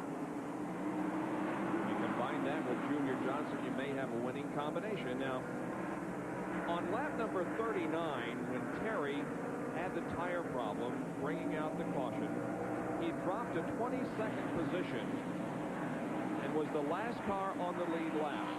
He took the lead on lap number 194 and has led ever since. So, indeed, you may be right, Jerry. It is a situation where Labonte is just very, very strong. Now, Elliott and Jeff Bodine are nose to tail out there. Benny Parsons is the 35 Folger Chevy on the high side of the racetrack, but Bodine and Bill Elliott go inside of Benny. And there is Morgan Shepherd also. It's a 3-car battle for second, make that 3rd position. 3 cars there running side by side. Quaker State on the inside, and the Folgers decaffeinated coffee machine with Benny Parsons behind the wheel on the outside. There were some question marks about the Bill Elliott short track program in years past, and they brought Ivan Baldwin on board at the beginning of this year to help him with the short track program. Well, Ivan has since gone. After the Richmond race a few weeks ago, Ivan left the operation, and everyone said, well, that's the end of the Elliott short track ability. Well, that's not the case at all. Ernie Elliott told me yesterday that he is back now at the short tracks. He will be running the operation at all the speedways with the exiting of Ivan Baldwin, and they are certainly showing well today. And, Jerry, one of the very interesting rumors, and that's certainly all you can label it as at this point, is the fact that there was some speculation that Elliott may not be back with the Elliott team next year. What do you think about that? Well, I tell you, I've heard the same things you have, and there are a lot of rumors, and I find that a little bit hard to believe. Bill is awfully close to his brothers Dan and Ernie, and they have been so successful. Now, last year, it was almost a possibility, and everyone knows that Junior Johnson and Bill Elliott had some meetings and talked about 2/3 of the way through the season. And it was just about to be a reality that Elliott would drive Junior Johnson's Chevrolet or whatever. Maybe it could have been a Ford, I don't know. But that didn't come to be, and Elliott is back with the Harry Melling Coors team. And I think that Bill also knows Harry Melling has been there when they needed him. He bought the team years ago. He brought it together, brought the sponsorship along, and he has made them what they are today to some extent. Harry Melling certainly owns the Melling Pumps team out of Jackson, Michigan. The team based in Dawsonville, Georgia, has put this team together, and I think Bill, Ernie, and Dan are awfully appreciative of what he's done. Well, you really can't argue with his success this year. He is second to Dale Earnhardt in Winston Cup points, trailing Dale by 568. And he has won 3 times this year on the Winston Cup circuit at Rockingham. And he challenges Jeff Bodine now to the inside. And Elliott goes around Jeff Bodine, moving into 3rd. And now Morgan Shepherd will see what he can do with Jeff Bodine.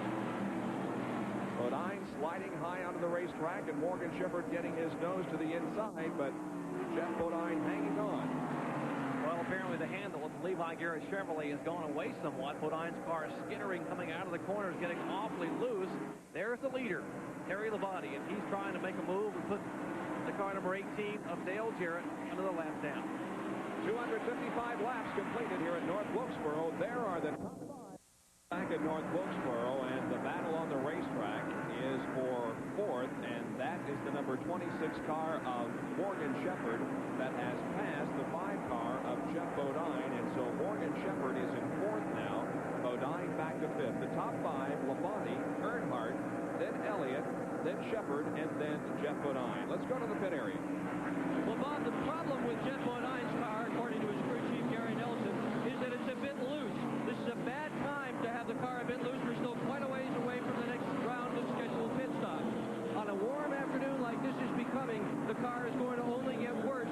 It's not going to get better. Bodine needs a pit stop to tighten up the back of the automobile. Now, he was running so strong there in the first 50 or 75 laps of the race, and now the handling apparently has gone away, and Bodine's certainly not at the pace that he was earlier. You can pretty much tell the car is loose, but watching Bodine's groove, watching in turn 3, the car goes up across the racetrack, running almost the middle groove up there. Now he comes out of the corner, and he is not able to keep the car down low like Darrell Waltrip is.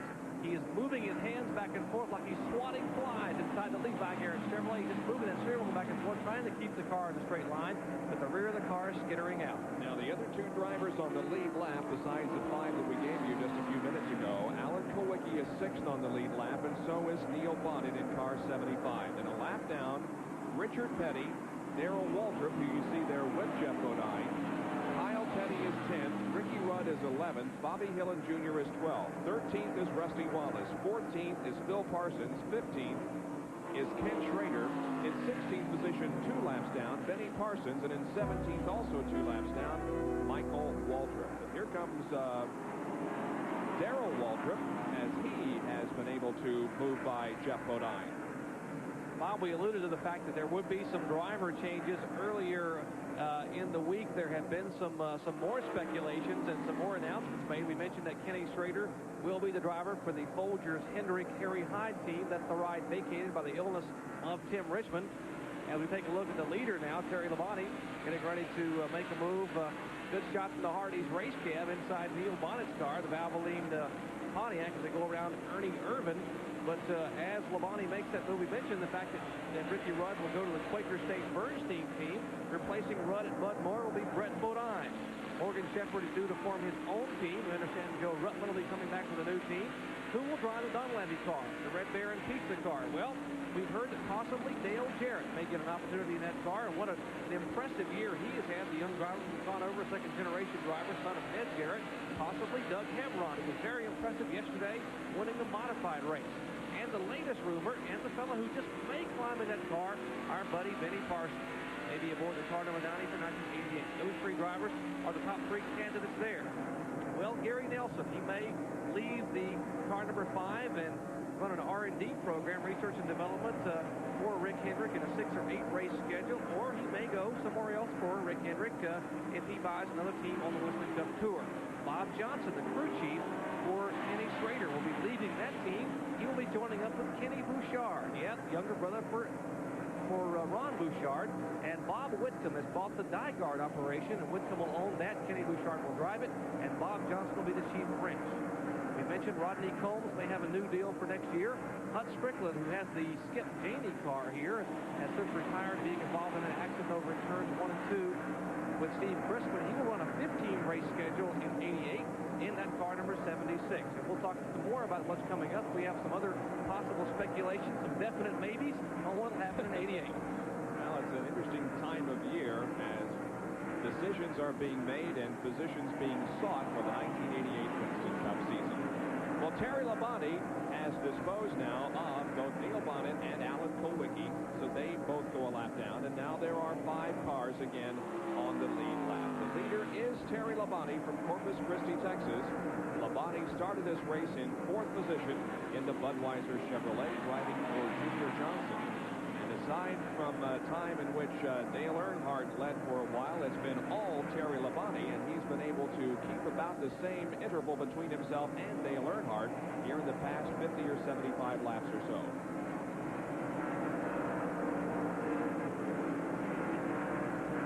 At North Wilkesboro, 273 out of 400. We're back in North Wilkesboro for Winston Cup racing on this Sunday afternoon. We're glad you could join us.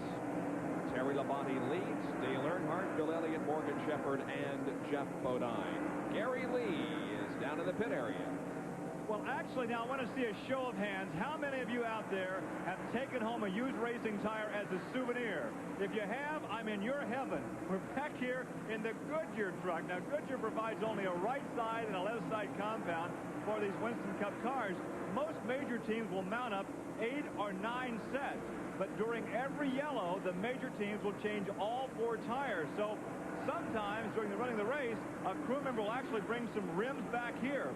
Maybe the entire rim and tire assembly. Take the tire off, mount up some new tires. So it can be a very active area. But I tell you what, if you like tires as souvenirs, you'd love to be here with me. Now, Gary all weekend has been complaining about the cool weather and having to work the pit area, and we can see now that he's moved inside a truck where it's nice and warm. Way to go, Gary. The field summary as we present those cars that are on the racetrack. Now, that is Terry Labonte, our leader, in the number 11 Budweiser car. And right behind him is Ricky Rudd, who is in the Bud 4 car. Ricky started in 12th position, currently 11th. We pan back and pick up the next car, and that is our second place driver, Dale Earnhardt from Kannapolis, North Carolina. He started 10th, currently runs 2nd. Behind him would be Alan Kulwicki, the young driver, reigning Rookie of the Year on the tour. Alan from Milwaukee, Wisconsin, currently being shown in 6th spot overall in the Z-Rex Ford. Back behind him, we see Benny Parsons, the Folgers Chevrolet. There's BP, veteran campaigner, and his brother Phil Parsons is going around Benny. They're battling door to door. Older and younger brother Benny the older, Phil the younger brother in the Stoll car, and they are back, Phil being shown in 14th place. There is our Hardee's Race Cam car. That's the Valvoline Pontiac for Neil Bonnet, former winner here back in 1985. He won the first Union 400 driving for the Budweiser team of Junior Johnson. There's a look at Neil Bonnet. A trouble all afternoon for Neil Bonnet. The car vibrating. He didn't manage to get back in the lead lap. Now he's being shown 1 lap down in 7th spot.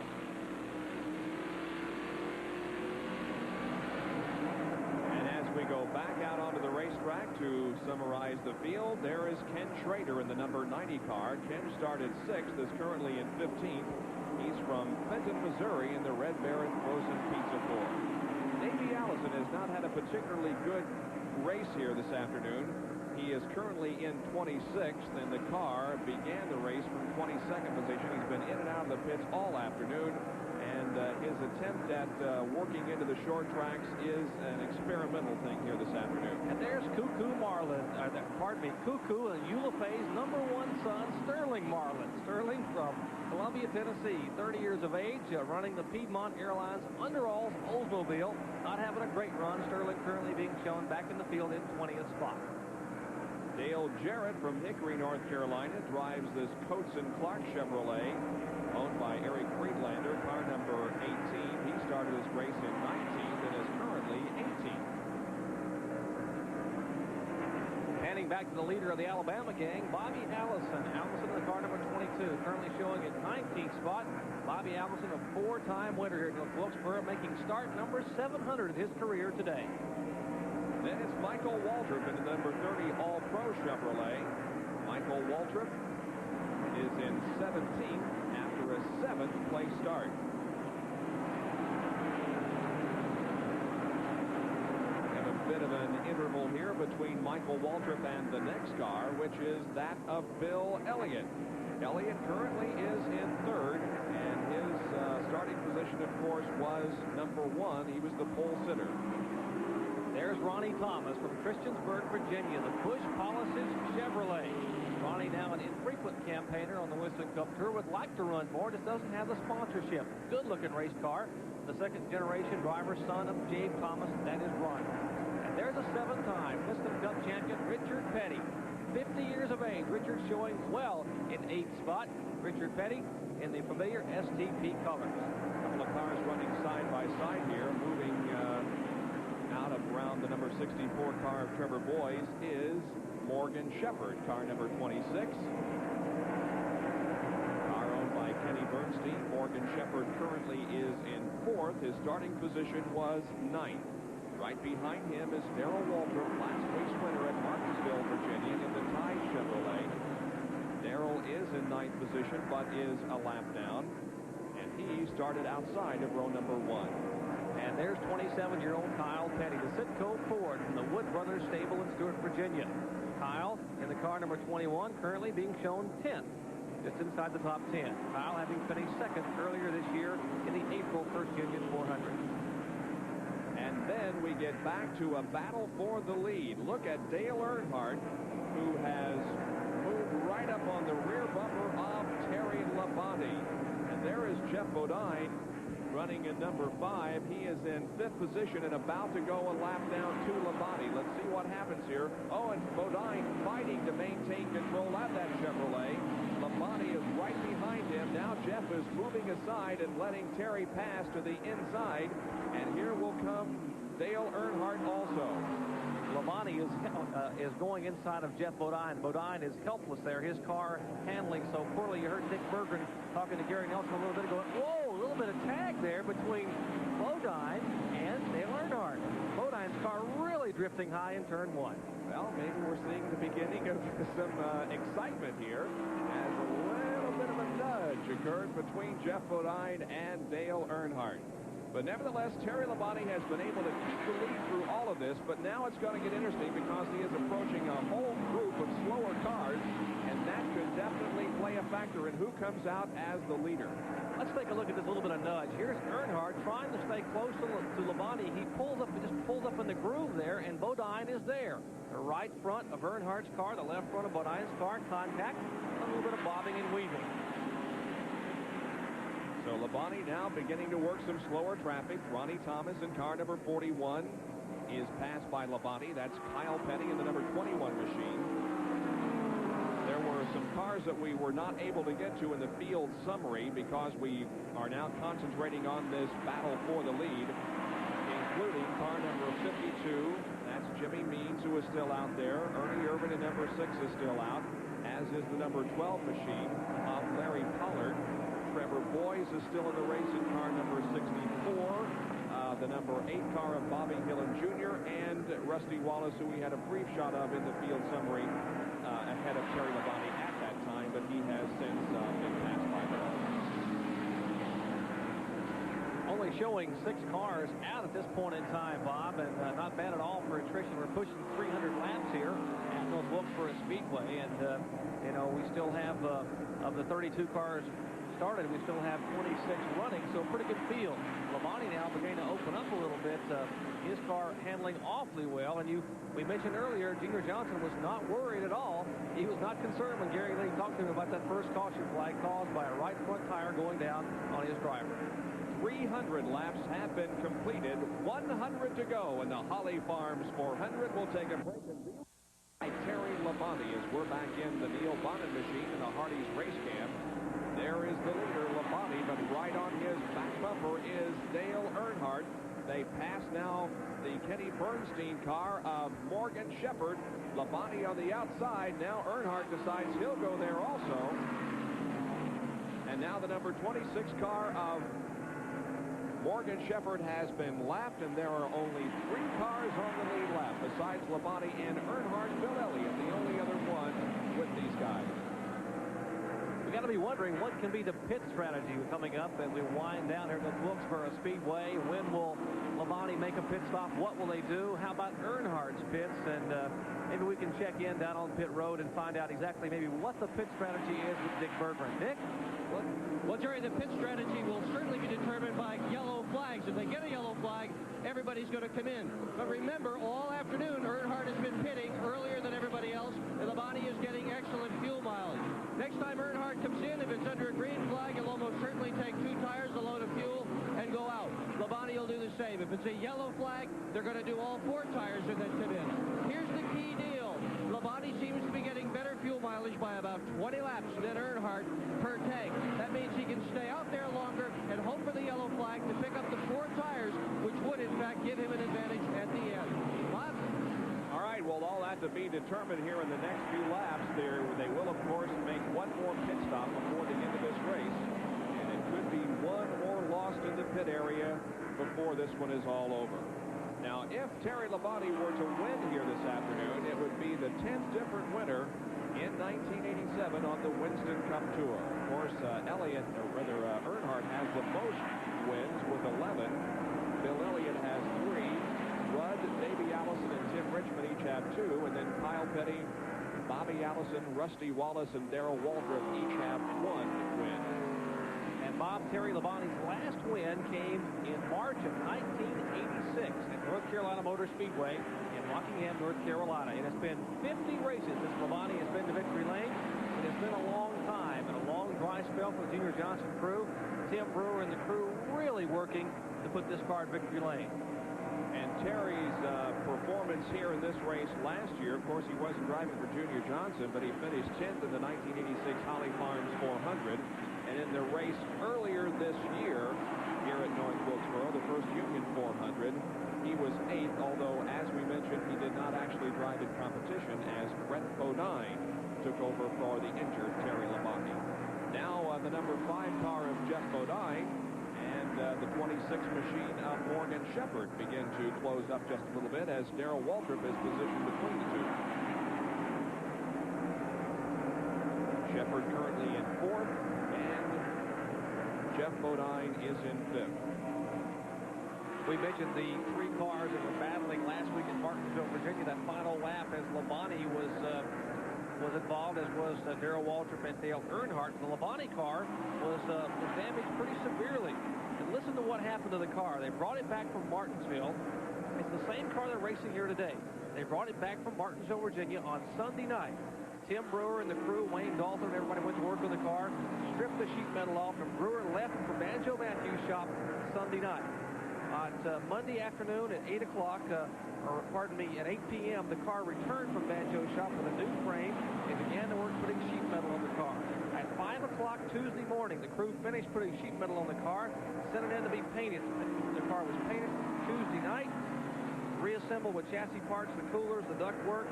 Wednesday it was finished, and Thursday at 1 o'clock it was loaded on its way here to Wilkesboro. All of that in 72 hours. That's pretty good. Now it's single file as Petty, Morgan Shepherd, then Darrell Waltrip, Jeff Bodine, and Bobby Gillen Jr. are in single file formation. We began to talk about the possible changes for next year, and I know you only got partially through your list, so maybe we can do some speculating and predictions here on what may happen next year. Well, we know Davey Allison's team, the Revere Lundy team, will run the full schedule in 88. That's why they are here testing the short track car they just had built today. Buddy Baker will run the full circuit next year in the Crisco car. But then in 89, the speculation is he may give up the reins to either one of his young sons, Brandon or Brian, or maybe another young driver. But Baker will run for the championship. And a lot of us who have seen Baker for many years would like to see him have a good shot at winning it. And he can do it next year. Cliff Stewart is coming back. Cliff Stewart, who maintained the car, Rusty Wallace drove, Jeff Bodine drove, Morgan Shepherd drove. He has been out for a year or so. We understand he will be coming back with the team for 88. Dave Maynard III, the 2-time All-American Challenge Series champion for NASCAR out of Maline, Alabama, may get a ride for Winston Cup Rookie next year. He has talked to Jimmy Means and a few others about running their cars later in the year. He may drive at Atlanta on the final race of this year and may run for 88 on a regular schedule. And there are more. We'll continue to talk about them throughout the afternoon. As Terry Labonte leads the Holly Farms 400, another win for Junior Johnson, which leaves him just fine. Well, that's true. We're going to do everything we can to win it. I hope it don't come down to a crashing contest like 3 or 4 others as in the last race or two. If it comes down to that, whoever gets crashed the worst will be the one that is out of it, and we've got the rough end of that deal 2 or 3 times this year, so we don't plan on taking much of that while we're here either. So Labonte leads, and we have less than 80 laps to go in this race. Can Terry hang on to the lead, or will Dale Earnhardt charge toward the front? Well, we'll be right back. We'll have because of the hockey game. It'll be on at 11 o'clock this Thursday evening. Now, Benny Parsons has come in for a pit stop. One other thing that we'll have on Speed Week this coming week, some tremendous speeds being turned in at Ennis, Texas in the NHRA drag race. Some unbelievable speeds being turned in that we'll tell you about on Thursday night. Benny Parsons rolls back out onto the racetrack. Terry Labonte continues to set the pace, and we're anticipating some pit stops soon. Here is Dale Earnhardt making his pit stop. The final one of the race for Dale Earnhardt as he brings the Wrangler Jeep Chevy in. Here's Dick Berggren. They are really ready for this thing. Kurt Schomerdean has looked over all the tires, as has their tire expert. Childress has looked over all the tires. One can of fuel in, second can ready. This will be outside tires only. Right side is done. Schomerdean cleans the grill on the car. There goes Earnhardt. Good stop. He goes a lap down, although the stop only took 14.2 seconds. Earnhardt at the moment a lap down, but remember, everybody else is going to have to pit shortly, and unless we get a yellow flag here, he will obviously make up the lap. Well, Terry Labonte's crew, the Budweiser crew, getting ready, getting their strategy put together, and likewise, they probably will change 2 right side tires. We see some other crews getting ready. Here's Jeff Bodine's crew getting prepared on pit road. There's Labonte, the leader. Budweiser Chevrolet currently has a lap over Dale Earnhardt, but other cars on the lead lap. The car number 9 of Bill Elliott, and there's Bobby Hillen's car in, getting right side tires on the Miller American Buick for Hillen. And there's Earnhardt trying to unlap himself. Now, he is a lap down. That 14.2-second stop cost him a lap. Let's go to Dick Berggren.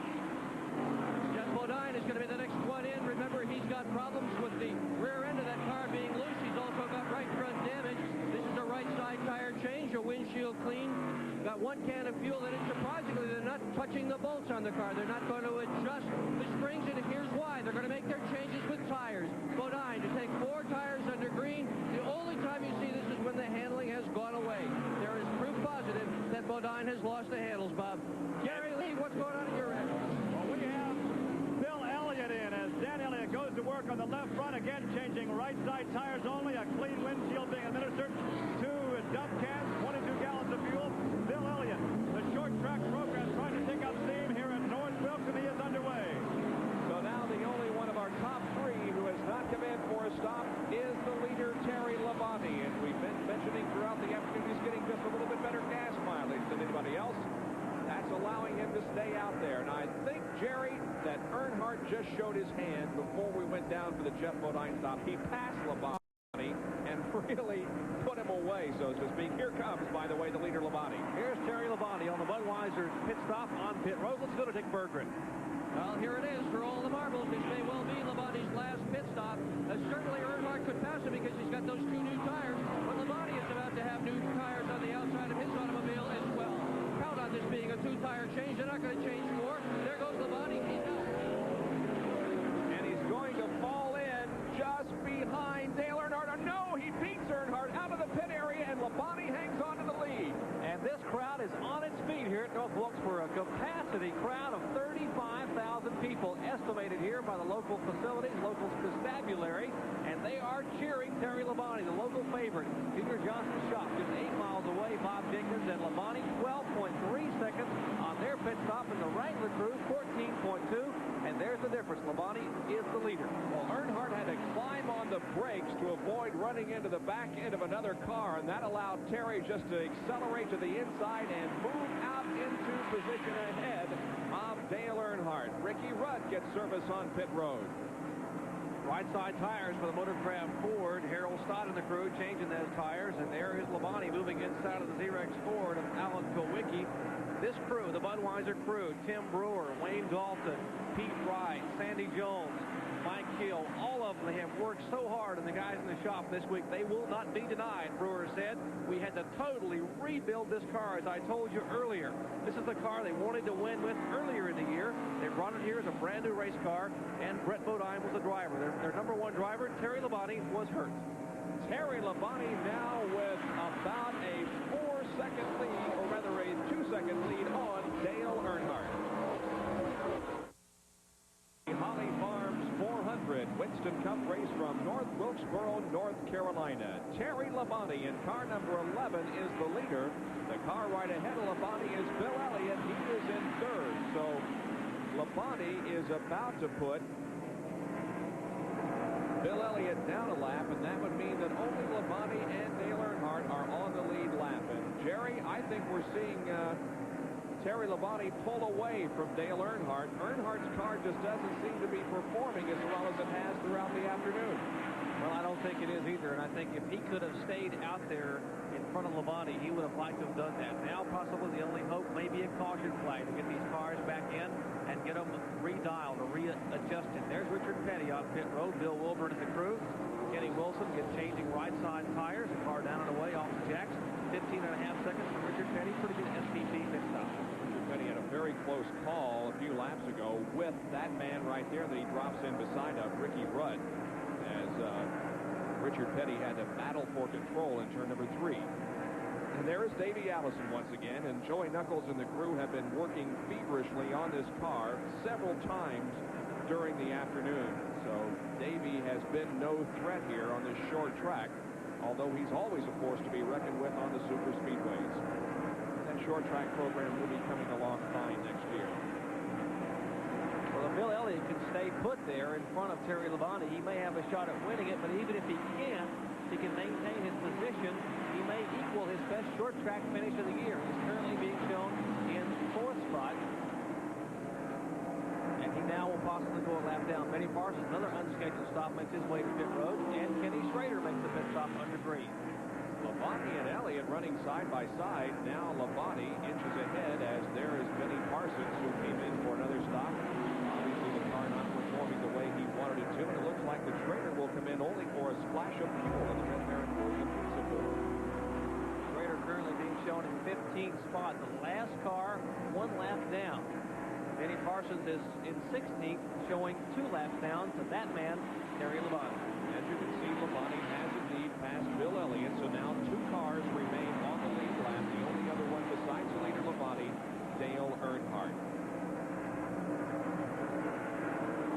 And we have less than 50 laps to go as Alan Kulwicki brings the Xerox board in for a splash of fuel. They're also making a weight adjustment there in the right side of the race car, and Kulwicki goes back out in the competition. Kulwicki being shown in 5th spot, a lap down, as we said.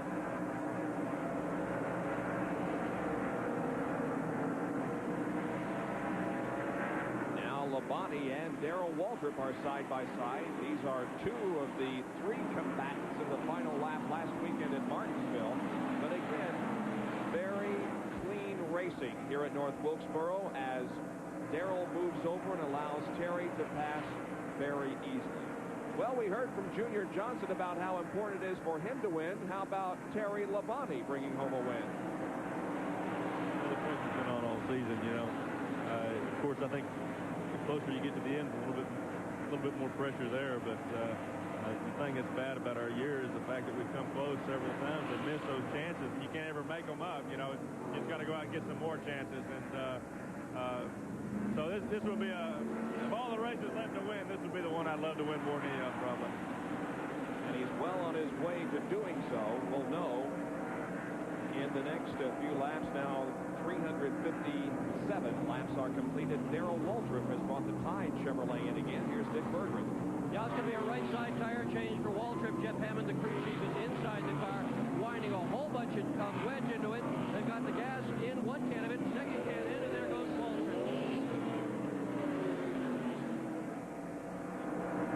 Darrell Waltrip has not been a real threat to win all afternoon long, but Terry Labonte and Dale Earnhardt are still very much in competition.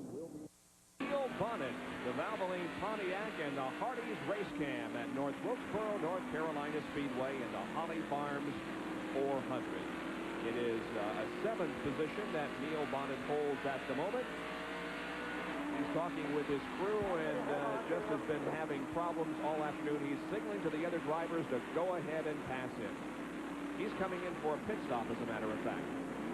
Here's Neil Bonnet bringing the Valvoline Pontiac on the pit road, and the Butch Mock, Bob Hilly crew will go to work on that car. You see him carrying the tires around. That's a bird's eye view inside. There's Phil Parsons getting his pit stop. There they're cleaning the windshield, adding right side tires. You saw Neil Bonnet with his right hand. He had his thumb. There's a button attached to the steering wheel he uses to talk to the radio. He activates the radio. Good pit stop for the Valvoline car down and away. A little less than 17 seconds. Now coming back onto the track in turn one. There goes the leader, Terry Labonte, by as Neil Bonnet slides up in behind Ricky Rudd. The average speed of the race at this point is 94.678 miles an hour, well off the pace, the record pace of 100.716 that was set by Darrell Waltrip back in October of 1983. Ricky Rudd right ahead of Neil Bonnet, and then ahead of Ricky Rudd is the leader, Terry Labonte. You can see him up ahead going to the inside and passing a slower car. That was Rusty Wallace that Terry just passed.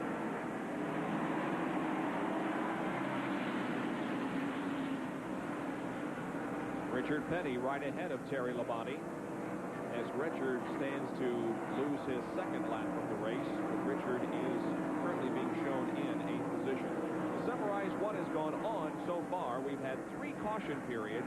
There was only 1 crash, at least so far. That was the one that involved Steve Crispin and Huck Strickland, as Steve's car got out of control in turns 1 and 2 after apparently blowing an engine and sliding up into the wall, but he was not injured. Terry Labonte, our leader, brought out the first caution of the day when he cut a tire and slid into the 4th turn wall, but he stayed on the lead lap.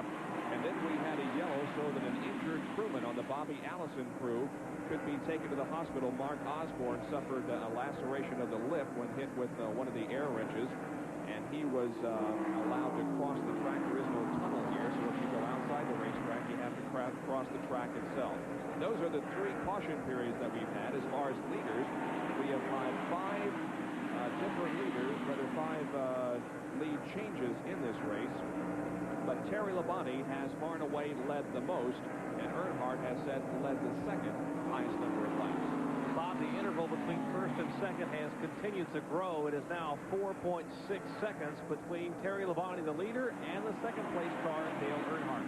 And we are now less than 30 laps from the checkered flag. Will it be Terry Labonte, or will it be someone else? Well, we'll have the answer in 30 more laps.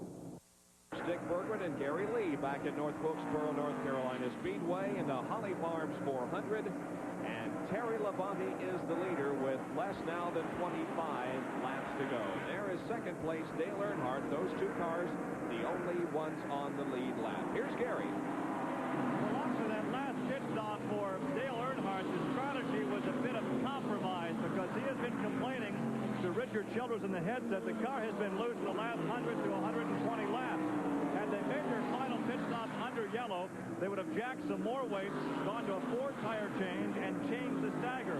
As it was, they had to go for a very quick stop under green. They did make a very quick change of the weight.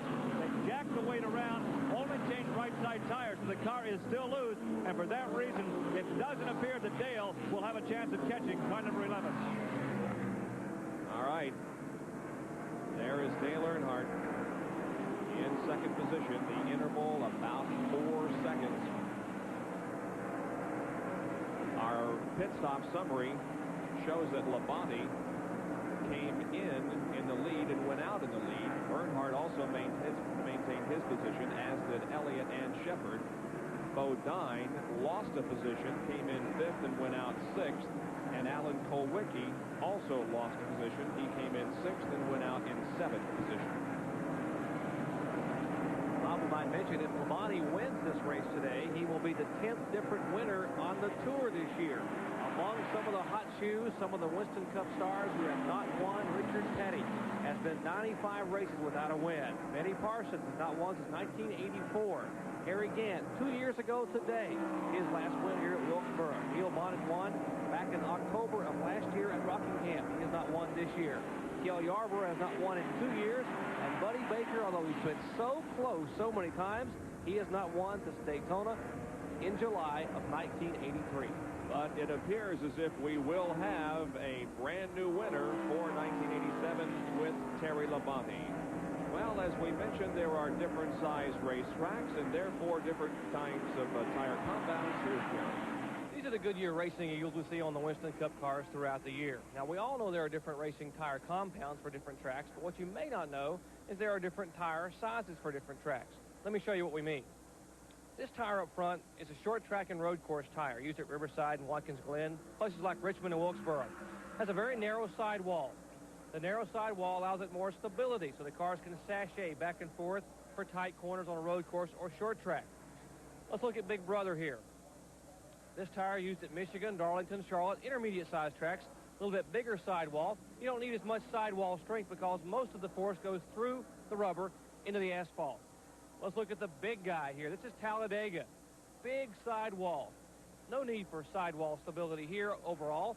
All those 200-plus mile-per-hour speeds go through the tread into the asphalt. All the force is right here. Okay, let's take a look at what a differing size sidewall does for the tires. Well, this big guy here at Talladega, look at the difference. This tire is 4 inches more in circumference than the little guy used on the road courses. This big tire, very effective, has a very small footprint, approximately 8 inches of rubber on the asphalt. The smaller the footprint, the less friction, and the faster you go. Intermediate track tire, we're talking possibly a 9-inch footprint. 8 inches here, 9 inches here. Okay?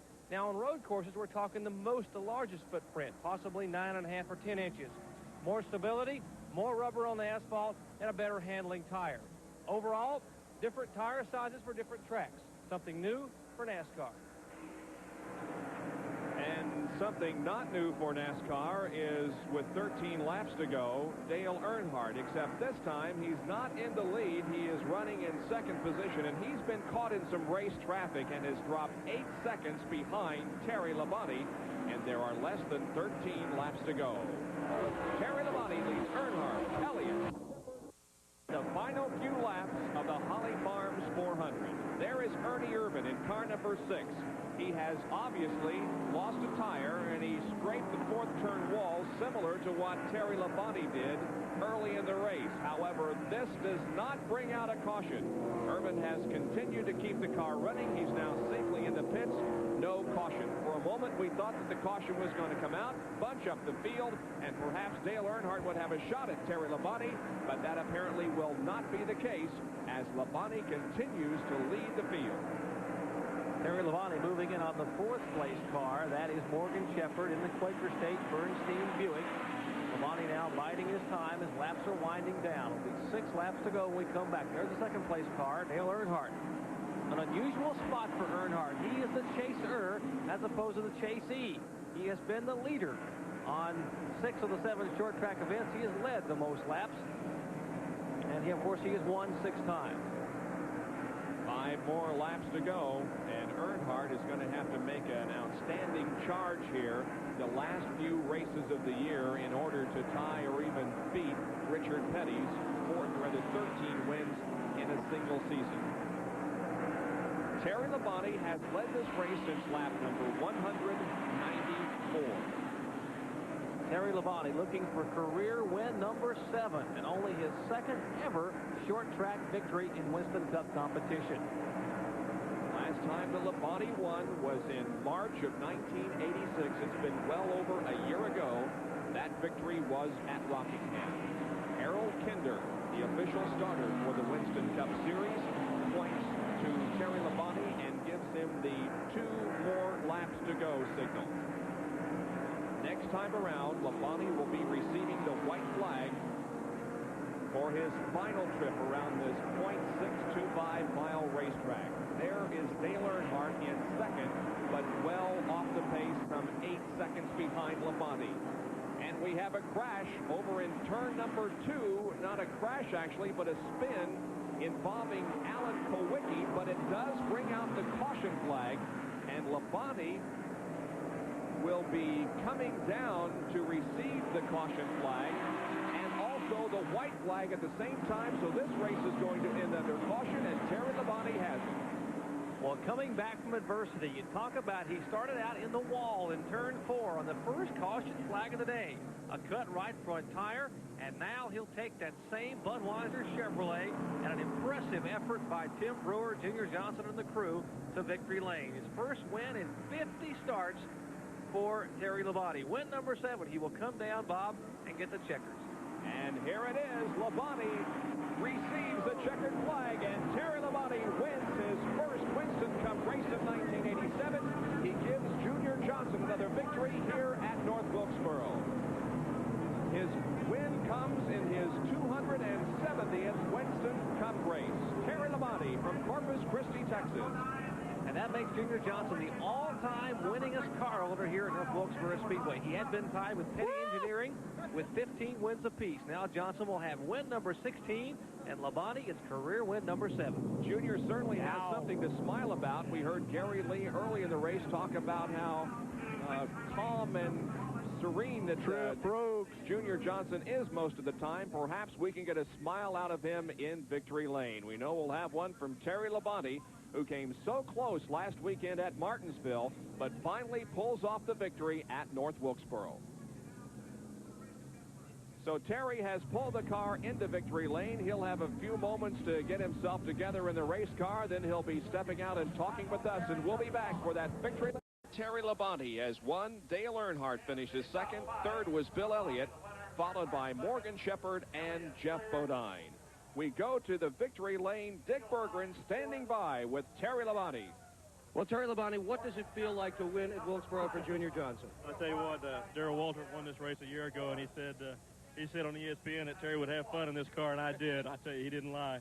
I got to thank, Junior and all the guys that work on the crew. That just did a super job. The car worked perfect all day. I thought we were in trouble when we cut a tire early in the race, but, we just kept after it, and the car worked super. How did the car run after you had the cut tire? Well, believe it or not, it messed the front end up a little bit, and we need to go back to the shop and check it and see what it did, because I think it helped it. The car actually ran better after you crashed? I believe it did. Incredible. What were your thoughts when you saw that wall coming up and you knew the tire was gone? Did you think, oh, no, here we go again? Yeah, that's exactly what I thought. We've come close 3 or 4 times, and it seemed like there's always some little thing that knocked us out, and I thought, oh, boy, here we go again, Well, Gary Lee is with second place finishing Dale Earnhardt. Gary? Indeed I am. Early it looked like you were going to run away and hide, then some yellows, and then I understand the car got loose. Well, we made an adjustment on the car, and I think we went the wrong way. We were going to change it again if we could have got another 4-tire change, but, it didn't come, so we had to just suffer with it. And had to put them rights on that one stop. It really made it worse. So, we'll see what happens at Charlotte. So in hindsight, what you really needed late in the race was a yellow for tire change. Well, we could have made another adjustment and hopefully went the right way. We were pretty good, but we just wasn't good as Terry. Just a tad off in car number 3. All right, but still a fine finish for Dale Earnhardt, and he again has all but wrapped up the Winston Cup Championship for 1987. Our race summary shows you that, of course, Labonte was the winner of the race. He led 206 of the 400 circuits. His margin of victory was 8 seconds over Dale. 6 lead changes, 5 different leaders, 4 caution periods for a total of 23 laps. Now our winner's circle interview has been... And now let's go back to Dick Berggren. Tim Brewer, he's the crew chief on this car. Tim, you've been here so many times with so many different drivers. Does the thrill wear off? Never. No, this is, right up there with the Daytona 500. Anytime you can run this well, come from this far behind and win at your home racetrack, believe me, it's always a thrill. And, the guys worked so hard to get the car back together to come up here and run as good as they did. It's just a tribute to the whole Junior Johnson crew that, you can knock them down, but you can't keep them down. I mean, they're going to come back. Junior's team has a lot of depth, and Terry drove a super race. I guess all of us had a pretty weak moment up there, when we seen the car coming off 4 with a flat tire, but he came back, and... Well, you did, too. You guys readjusted the car. How in heaven's name did you do that and still be able to go as fast as you did? Well, we were a little bit loose. The racetrack got a little bit hotter today than we anticipated, so we had to make a chassis adjustment right there at the first pit stop. But, the kid, he hung in there, and, he just worked his traffic perfect. Earnhardt, he made a super run at us. Anytime you beat the Dale Earnhardt, Richard Childress crew, believe me, you beat the best, because right now they're the best in racing. We just had an extraordinary day, and, we're glad to be here. Has your crew had any sleep at all this week? Yeah, it wasn't too bad, really. We'd done an all-nighter Monday night, and all the guys, all the guys in the chassis shop, they were right in there with us. The guys at Banjo's Performance Center, Rock, you know, we appreciate it. Banjo Matthews, Jody, all the guys. Wayne Dalton, I got to say thank you. You know, he stuck with me all year. You know, we've been together before, but Dalton, you know, he just hangs in there and he keeps hammering these things out. And as long as he keeps hammering them out, he and Frank Justice and David Little back at the shop, we're going to keep hammering on them here at the racetrack. Well, another guy that's going to do some hammering for sure before this year is over is Bill Elliott. Right now, he's with our Gary Lee. Gary? Well, Bill is fast in the racetrack, and he's not too slow in changing clothes either. We caught him back here after he had a chance to change. The short track program appears to be coming along. Well, it's come a long way. Right there at the end, we changed tires under the green, and the car was just a little bit pushy. It was just sliding. The front end was sliding up in the center of the corner, and that's where I really hurt. But still, the GM cars accelerate good when they get back in the throttle, and that's really where I hurt most of the day. You know, they could come off and run some pretty quick times right off, and then you were just playing catch-up the rest of the time, and it helps them quite a bit in traffic. Now that I had the chance, let's look ahead to next season. What are these rumors about you separating from the brothers? That isn't true at all. I don't know. That got started from somebody that I don't know anything about, and I can't understand it, because I'm going to stay here together with all the people. You know, I've worked hard for this race team, and I'm not going to leave it for no amount of money. There you have it, right from the source. He's going to stay with his brothers. All right, now, Bill's third-place finish matches his best-ever career short-track finish. That was at Martinsville a couple of years ago. On the short tracks in 1987, he had 3 fourth-place finishes. So Bill Elliott in a fine performance in the Holly Farms 400. The win goes to Terry Labonte, and we will be back with some...